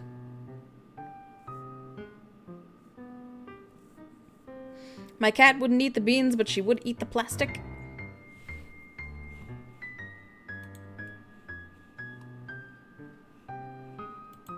Rolo looked up with heightened surprise. See? Creepy. Yeah, that's kinda disturbing. Who's Joseph? Oh, that's Mr. Nuncreed's name. Wait, Rolo's finger traced across the page. there's more scribbled in the margins. Could it be contagious? Mr. Wilby claims the tap water at his home has been contaminated. Perhaps environmental? Lab results only raise more questions. It's like he came back to this report later and made those notes. So it might be related to something else. Rolo scanned through several more pages. Here, the writing looks shaky. I just couldn't help her. This disease, or whatever it is, progresses so fast. And with his wife passing, Taryn's condition follows close behind. Exacerbated by the loss. Enough is enough. I need to take matters into my own hands. Ooh, so his dad got axed, probably by Perennial Harvest. 'Cause he died after... He died around Perennial Harvest, or... Is it not actually Mr. Nuncreed? Mr. Nuncreed is Joseph, his assistant. So... Oh, I forget when his dad died. I don't know if it was after Perennial Harvest came in or not. But it certainly sounds like he was coming into something. Or getting close to something. Which further proves my point that I think his mom was gathering all of this, and then his gran took over. He died 6 years ago, which was when the foul harvest happened. Interesting, interesting. My cat eats tape, both are not good, but I'd rather he get sick from actual food. Oh, poor kitty. Luca, staring blankly at the cabinet this whole time, spoke softly. What does it say next? Rolo rustled the folder, trying to loose more pages. Oh, that's where it ends. What? There has to be more. Luca frantically shoved the remaining cabinet folders, trying to find another labeled Walter. Luca, I think that's the only one. By the way, my cat is orange. Well, that just explains everything, doesn't it? Just don't butter your cat. It's alphabetical, see? What did he mean enough is enough? How did he take matters into his own hands? This is bullshit! Luca slammed the drawer shut.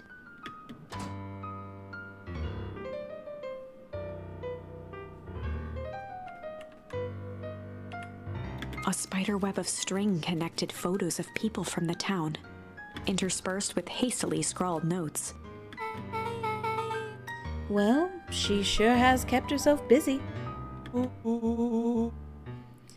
Is your gran a serial killer? 'Cause I'm starting to get a vibe. Don't be ridiculous. Sure, she's just tracking the movements of everyone in town. Out of the kindness of her heart. She put little symbols by some of them. Yeah, Mr. Nuncreed has a check mark. The clipboards are all inside a big circle. My mom's are both on here. Both with question marks.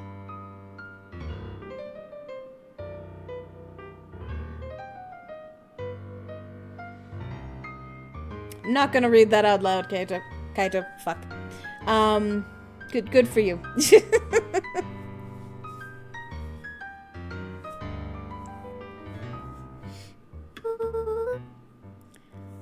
Gus Valentine has a question mark. Eris has a question mark that's been crossed out. Ooh, Mr. Kura has a bullseye. The killer has chosen her next victim.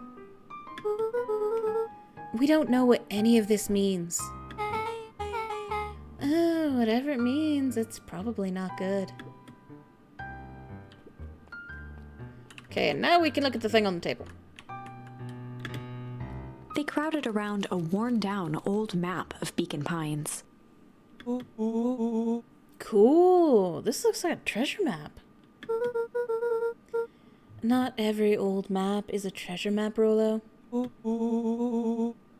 Yeah, but every treasure map is an old map. Can't fault that logic. Look, there's even a pathway drawn on it. It starts at the entrance to town. And if we follow it... Rolo carefully traced the path with his finger. It leads right to... He jabbed down at the end point. Town Square? Well, that's the fountain in the middle of town. Oh, what a weird place to hide treasure. Rolo, that doesn't look like treasure to me. The end of the path on that map has the same symbol as those explosives over here. So it's not hiding treasure. Real bummer. Rolo, what's the thing you've been excited about for the past month? The festival. Wait. Did you just say gulp? This feels like a gulp kind of situation.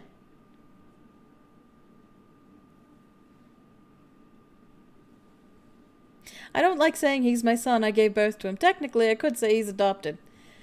Technically, you could say a lot of things.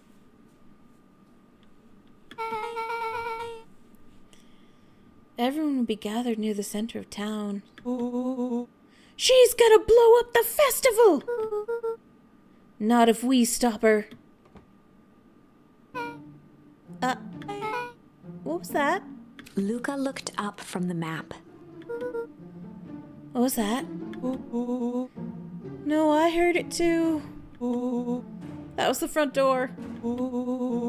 Which means someone just shut the door. Which means someone's upstairs! Shh, quiet. Hit the lights. Beck flicked off the light, and they became statues in the dark. Overhead, creaking floorboards bent under slow, deliberate steps.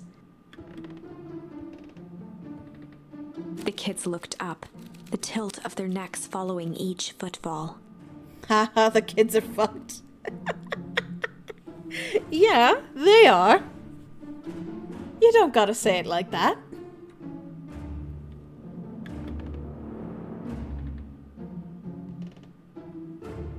Then suddenly, it stopped.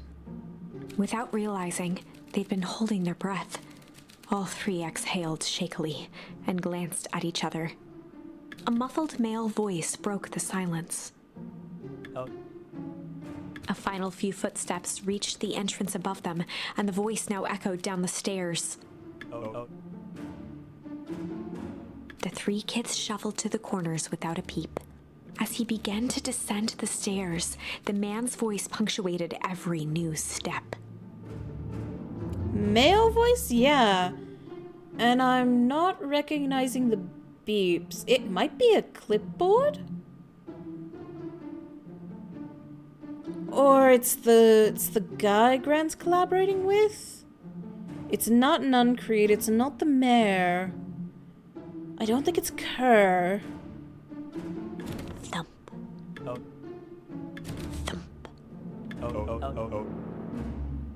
I'm not here to hurt anyone. Thump. I'm just here to help. Thump. Just... Thump. At the bottom step, the man paused, squinting to search the room for signs of life. Huh. Guess it's nothing. Rolo shifted suddenly.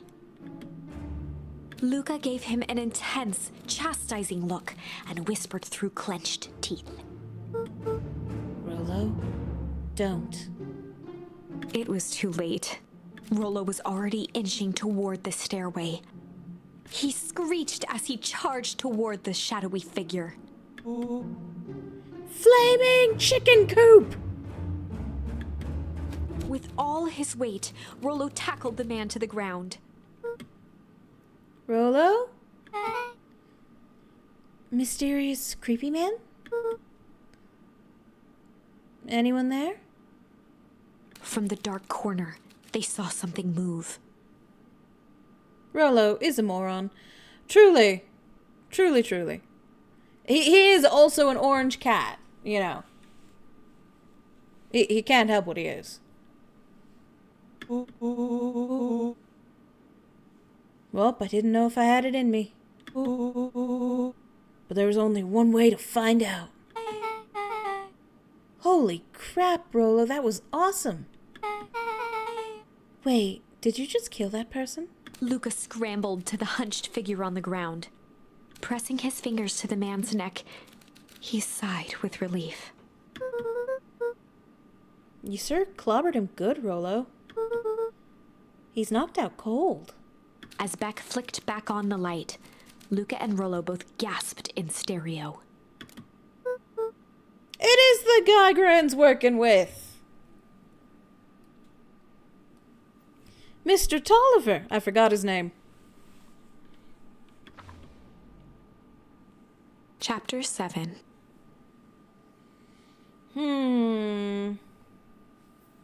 All right, well, it has already been 2 hours fast. Do we want to keep going? Do we want to call it? How are we feeling? I could keep going, but also if we're feeling tired, if we want to enjoy our Friday nights, do other things, I'm totally cool with that. How are we feeling? Could probably do another 30. Okay. All right. Let me get some water.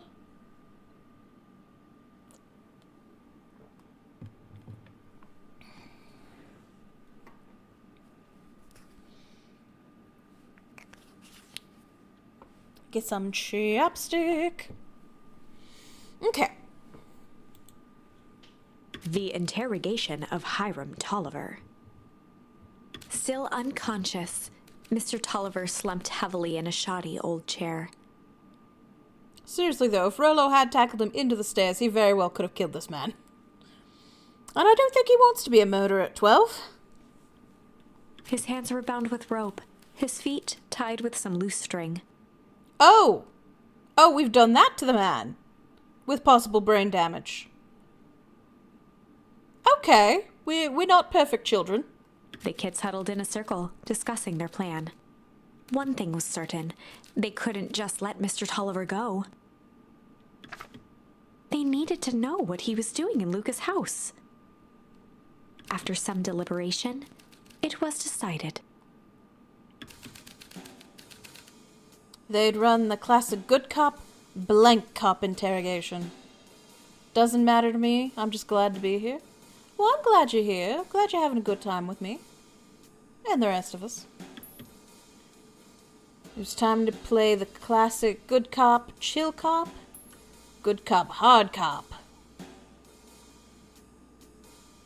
Good cop, bad cop is the usual.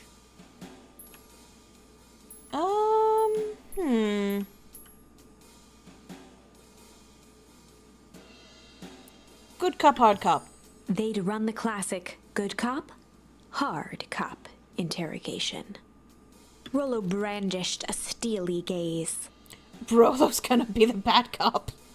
Okay, alright. I've got this. Read about it 100 times.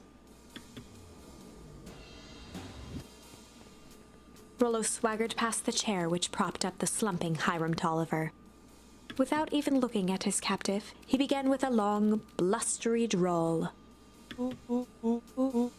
Well, Mr. Tolliver. Mr. Tolliver remained motionless. Rolo spun around to face him. He'd clearly expected to rouse Mr. Tolliver with his booming voice. Mr. Tolliver? Beck and Luca gave each other an unsure glance. Rolo slammed his fist on the table. Okay, but as a papa of an orange cat, I can confirm Rolo is good orange cat representation. He is indeed. I said, Mr. Tolliver! He grabbed the table lamp and beamed it onto the unconscious face.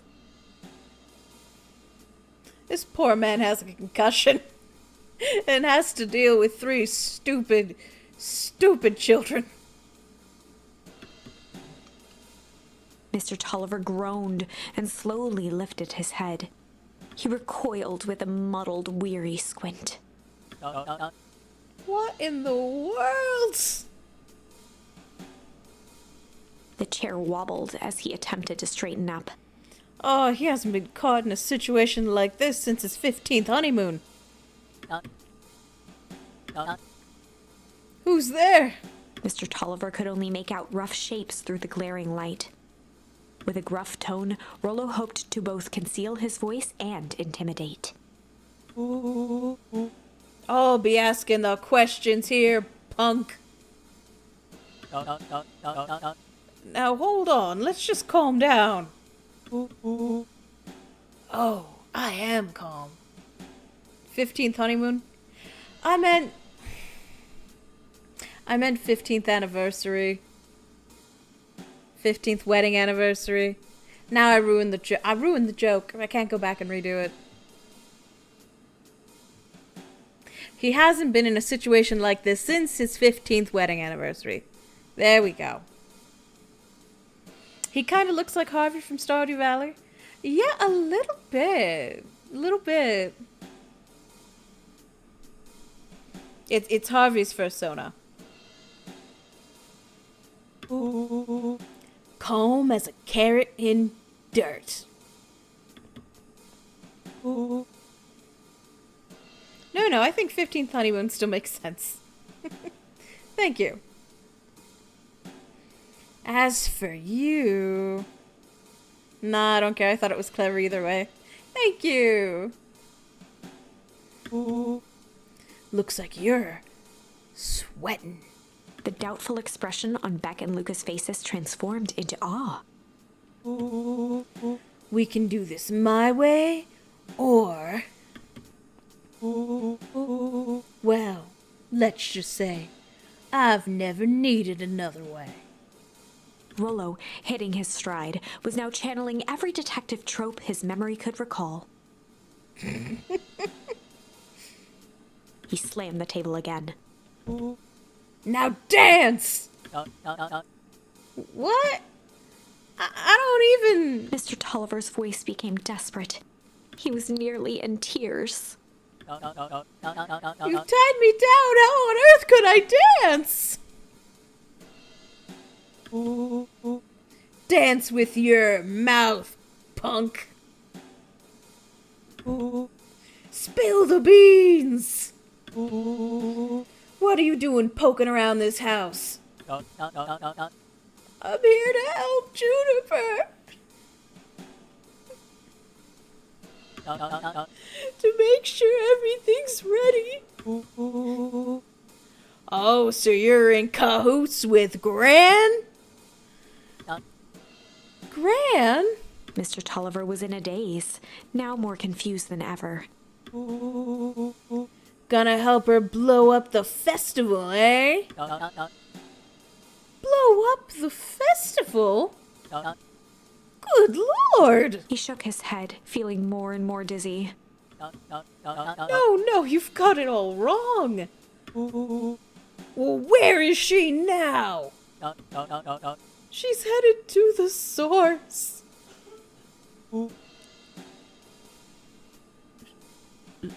Source? What's the source? It's where His voice faded to a whisper. the town began. where it all began. What is Operation Sparkplug? With that, Mr. Tolliver passed out cold. Rolo swung around with a repentant grimace. Bro is folding like an omelet from a 12-year-old. To be fair, I do think he is concussed right now. Damn, Rolo. I think you went a little too hard on him. What did he say about the source? It's where the town began? Oh, forgot. Concussion not confirmed, but I think might be. We need more information. Yeah, but we'd better not push Mr. Tolliver any farther. Is there anyone else who might know more? What about the History Museum? It just got set up for the festival. Nah, that tent was put up by the Valentines. Everything they do is just a bunch of fluff to glorify themselves. Is there anything more reliable? The library. If there's any information about this source thing, Kato can help us find it. Let's go get some answers. Screws have been loosened. Yeah, they have. No, they did not. They did not just leave a grown-ass man tied up in their basement. Children, sloppy work. Ain't even gonna call an ambulance for him. Damn. Maybe we should check the front desk. Alright.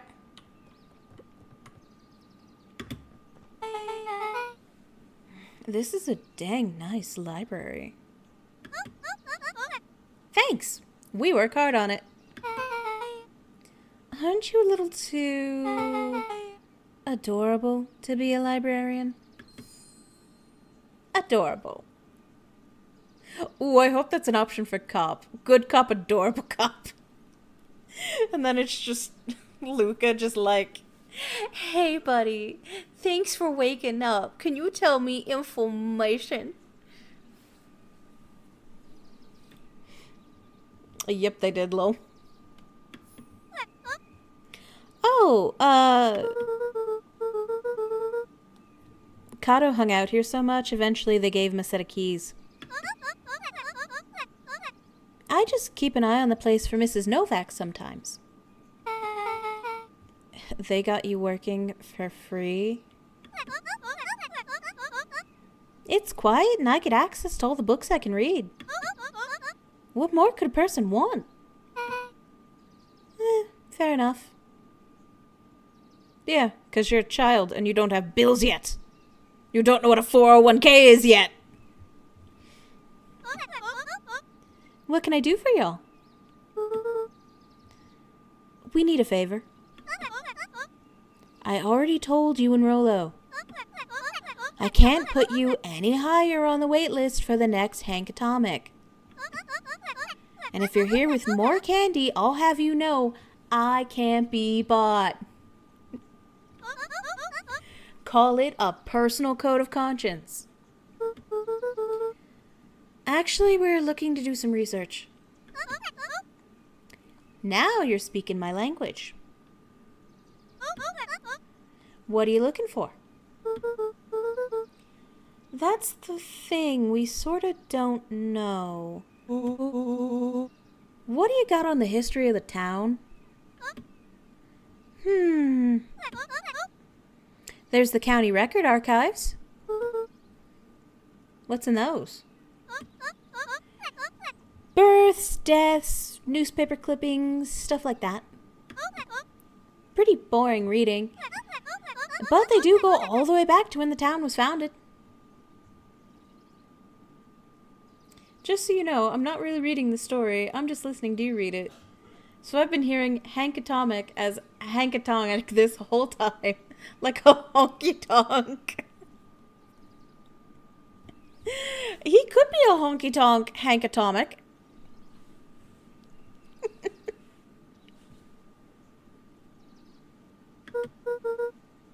Great, we'll start there. Chapter 8. Oh! Chapter 8 already, okay. Alright. And it hasn't even been a full 30 minutes yet. Yeah, we'll keep it going. We'll keep it going a little bit longer. 6 feet under, 3 towns over. 3 towns over? The kids spent the rest of the afternoon combing through dusty piles of old county records, desperately searching for anything that could help them make sense of Mr. Tolliver's cryptic utterance.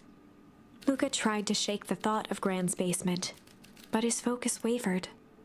Explosives, messages hidden in jam, dossiers on various town figures, and a corkboard threaded with photos. Gran was the only family he had left. He still couldn't bring himself to believe the worst. But the old map with the symbol of explosives in town square made that difficult. As the sun began to set, the kids were no closer to the truth.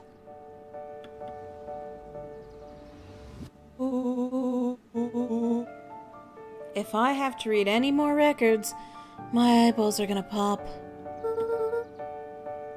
We have to keep digging. If I dig another word, I'm gonna end up in one of these asinine death records. Rolo Cotter lived a full and wonderful life, till he read so much boring crud his brain oozed out his ears. Rolo shut his book with an assertive nod. If you've got a better idea, spit it out. You sound like my sister. Keep pushing your luck, pal. And it won't be boring county records that kill you. I'll put you in the obituaries myself. Rolo muttered under his breath. You're a county record. Really? That's the best you've got? When I'm done with you, you'll be the footnote in history. Just like... Beck slammed her finger down on the open page before glancing down to read. J. Hartford here. I'd love to see you try. Hey! We're all a little tired here. Let's just take a minute and... Something tickled the back of Luca's mind. Wait, what was that name, Beck? In the obit, J. Hartford. From the Brookfield Tribune 8 years ago. Well, that can't be right. What is it? J. Hartford. Well, that's my grand's name, Juniper Hartford. Maybe there were 2 J. Hartfords? Mrs. Hartford is survived by her young daughter, E. Hartford. My mom's name is Eleanor. Okay. This is getting creepy. If your gran is 6 feet under, 3 towns over, then who am I living with? The question hung in the air. Not real gran, not real gran, not real gran.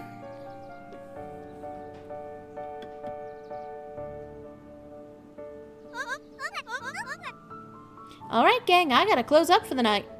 Beck rubbed her eyes.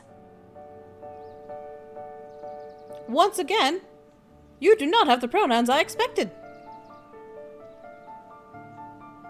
You called it. I suppose you did. Grandpa? Maybe. I don't know. How late is it? Almost 10. Oh, crap. Pa's gonna kill me. I gotta go. Yeah, my parents will be worried sick. Okay, let's meet up as early as we can at the festival tomorrow. What are you gonna do about the unconscious man in your basement? I'll think of something.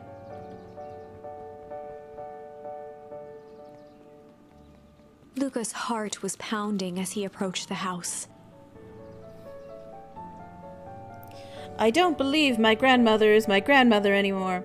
There's an unconscious man in my basement, along with a large number of explosives. Yeah, I'm gonna go home alone, guys. I'll see you tomorrow. Children. Children, what are we doing? If he was lucky, Gran, or whoever it was, hadn't gotten back yet. And of course, there was Mr. Tolliver tied up and unconscious in the basement. Dealing with him would be the first order of business. Luca shook out his arms to calm his nerves before entering. What are you gonna do by yourself?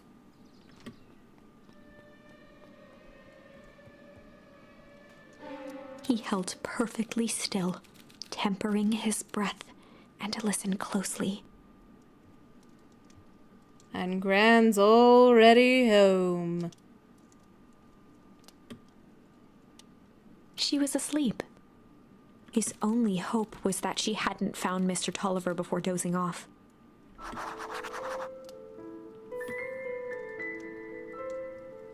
Oh, don't kill us, Gran.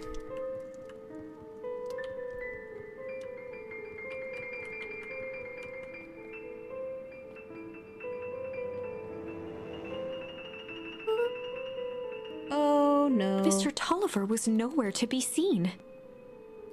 And Gran wasn't actually sleeping. I do believe we've just gotten cornered. Genuinely afraid for Luca right now. Yet the creepy piano chills down the spine music isn't helping.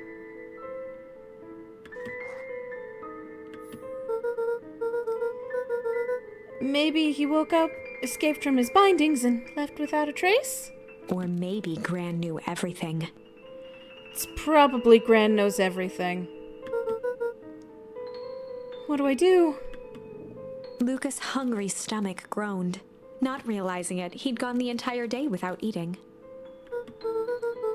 Okay, I can figure this out. Just need a little brain food. Luca rushed over to the pile of jam jars, unscrewed one, and shoveled a handful into his mouth. I'm afraid your jam delivery will be delayed. He flipped the lid to read the label. Mr. Nuncreed, hee. Okay, now I can think. So, if Gran knows we tied up Mr. Tolliver, I'm screwed. Get out of the basement, baby boy. Yeah, you would think. This boy lost all brain cells.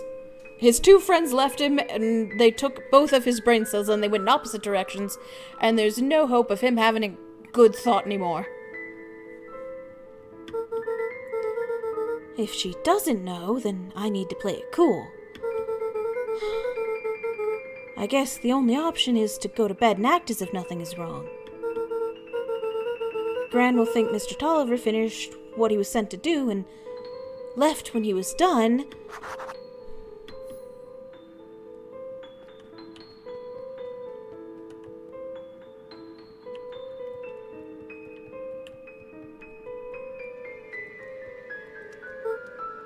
Gran?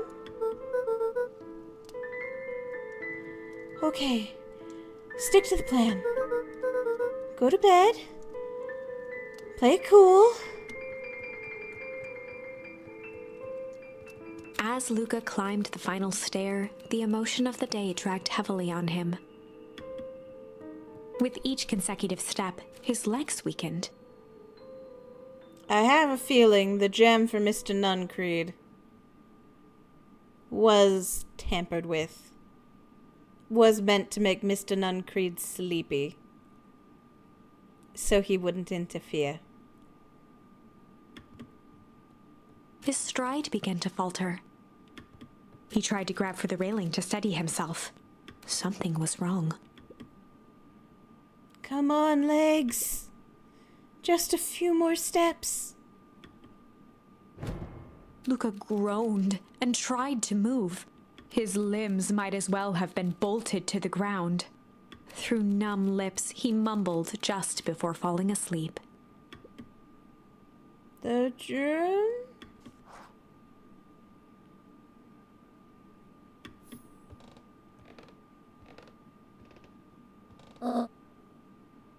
Sweet boy. What did you get yourself into?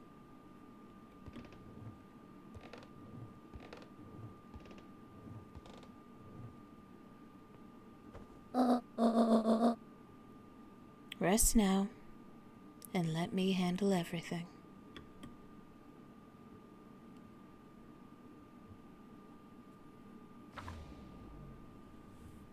Chapter 9. Chapter 9! Okay. She's still being kind to him.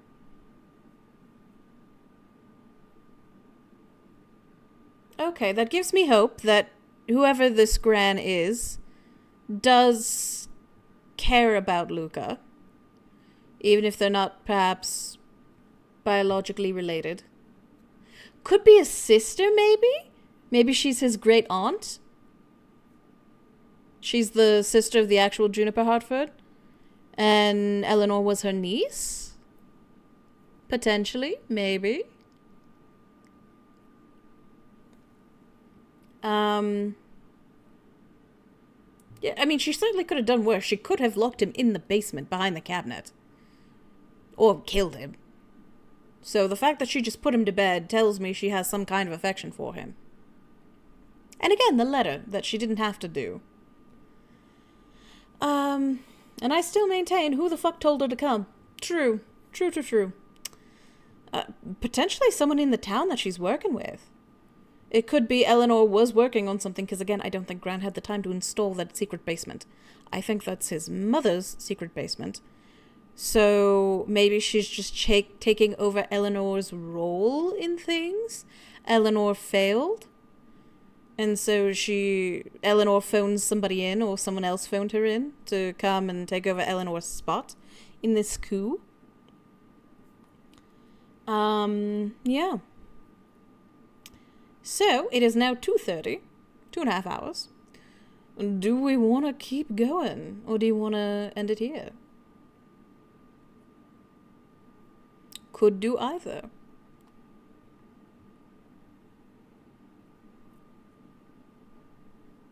How are we feeling? Making good progress, though. I do, but I don't. Why don't you? Why don't you want to?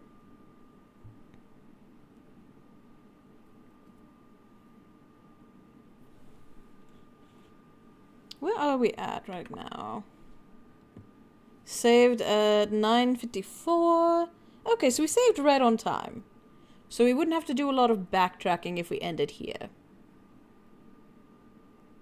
Or we could keep going. Either way.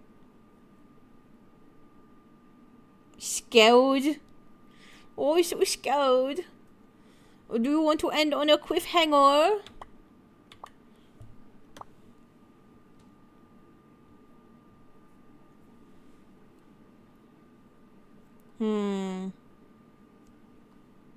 Nah, go for it. Going for it. All right. One more chapter, maybe. We'll see how long this one is. A speech to end all speeches. Luca awoke to find himself face down in bed. Is this referring to Mr. Kerr's speech that's going to happen at the festival? Let's try to get one more chapter. Okay. A chapter or a dead end. I'll take either. He moaned into his pillow. Why would Gran drug him? Or rather, why was she trying to drug Mr. Nuncreed? Shaking the questions from his woozy head, Luca snapped back to the matter at hand. The festival!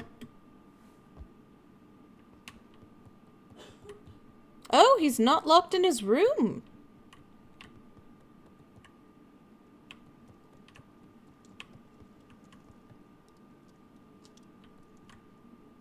That way is still open. That's interesting. Back garden, still lovely.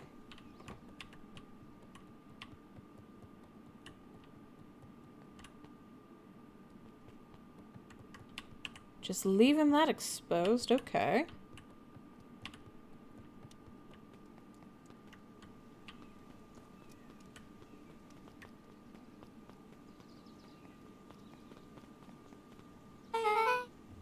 Where have you been? Gran put something in the jam. Yeah, we know. Secret messages for secret conspirators. Not that one. This one was intended for Mr. Nuncreed, and it put me to sleep. Whoa! Sly devil. Sly. I think she's trying to remove him from the equation. He might be in danger? Have you found anything? We looked around, but haven't seen anything odd.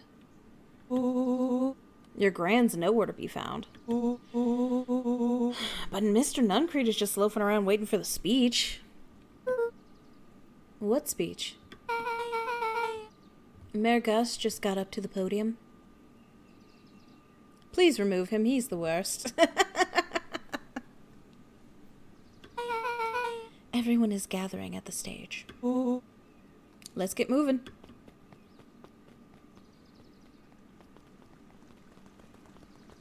Augustus Valentine nervously wiped his brow.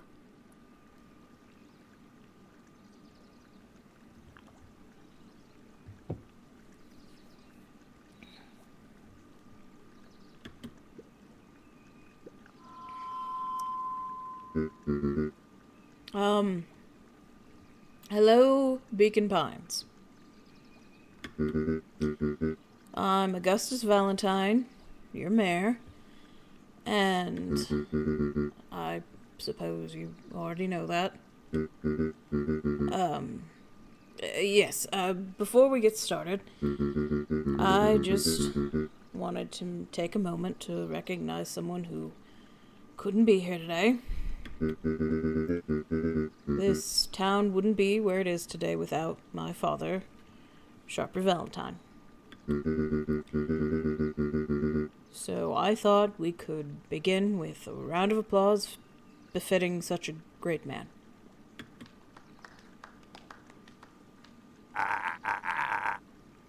Even that's more than that old codger deserved. Gus cleared his throat and awkwardly loosened his tie.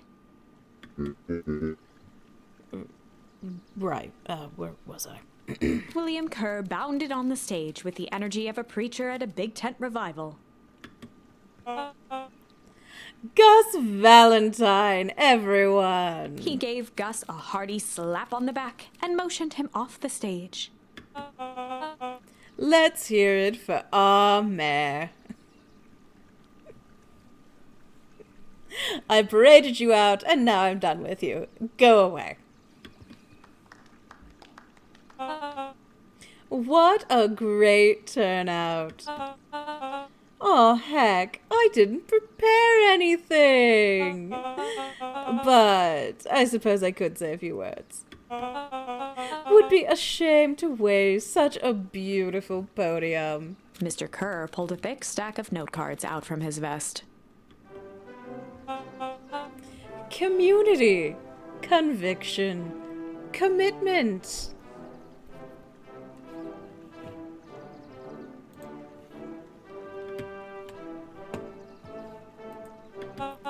These are the things we celebrate at Perennial Harvest. For us, these are the pillars of the bridge to a better tomorrow. But I think it's time to add a new pillar. Change. Change is a powerful thing. It's a word I can't pronounce. Unavoidable and undeniable. and I am daggum thankful for it. Change is the reason we're all together today. It's hard for me to believe that it was only 4 years ago when fate brought me here. A simple business trip which brought me to a small town which would change my life forever. Mr. Kerr took a moment to survey the crowd. You know what? He wiped away a single tear. From the second I set foot in Beacon Pines, something about this place has held me captive. You see, change represents opportunity. It represents potential. It was change that helped me recognize the potential of this place.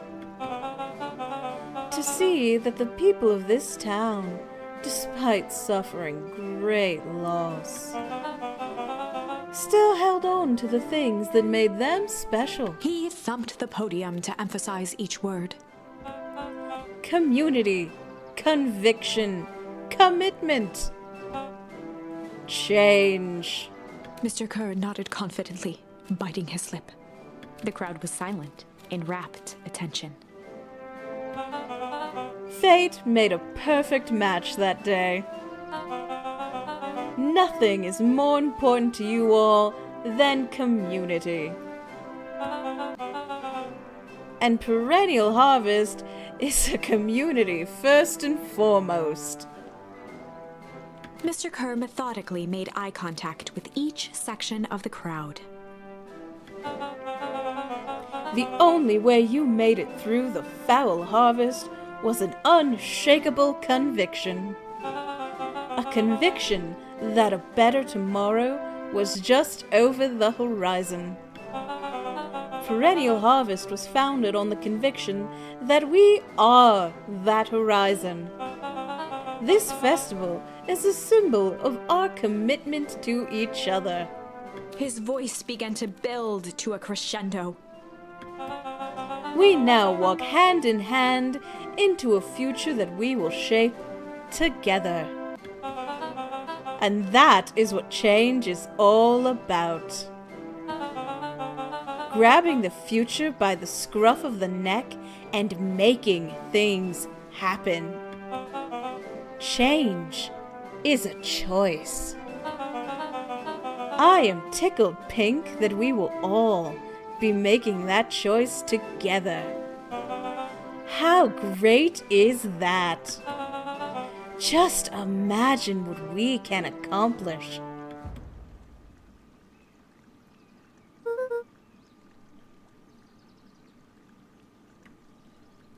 What was that? The crowd began to look around nervously. Don't worry, a little thunder isn't going to ruin this day. Everyone remain calm. Mr. Kerr quickly flicked through his note cards. Where was I? Through all of my travels, I have learned one true thing. One always reaps what they sow. We have all planted a lot of good in this town. And so, it is with a happy heart that I can proclaim... He raised his hands up to the heavens. Our harvest awaits. And we got iced.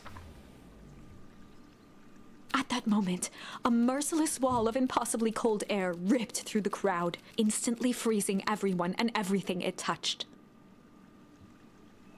Well, for a man like William Kerr, this was a fitting way for things to end. oops, got iced again. On a stage, with an entire town frozen in rapt attention for the rest of time. The end. There's that ice again! Whenever I think we're getting close, it comes along and ruins everything! Maybe we should just quit? Maybe you should just close the book, walk away, and never think of me again. No, I don't mean that. We got a little closer this time. We just need to try again. Please. Okay, so we could be Sly Cop now.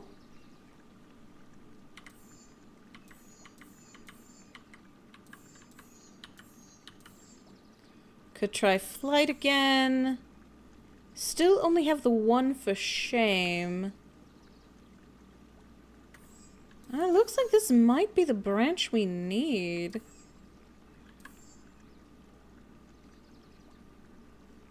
A beginner's guide to hostile interrogation. Ah. Okay, we saved at 10:07. It's 10:09. We had an ending. We found another icy ending. I think I'm happy with that. So I will go ahead and exit for now. And go ahead and get big again. Alright, this one, not as horrifying. This one was a lot more lore heavy, a lot more relationship building. Not as many scares. Honestly, very few scares.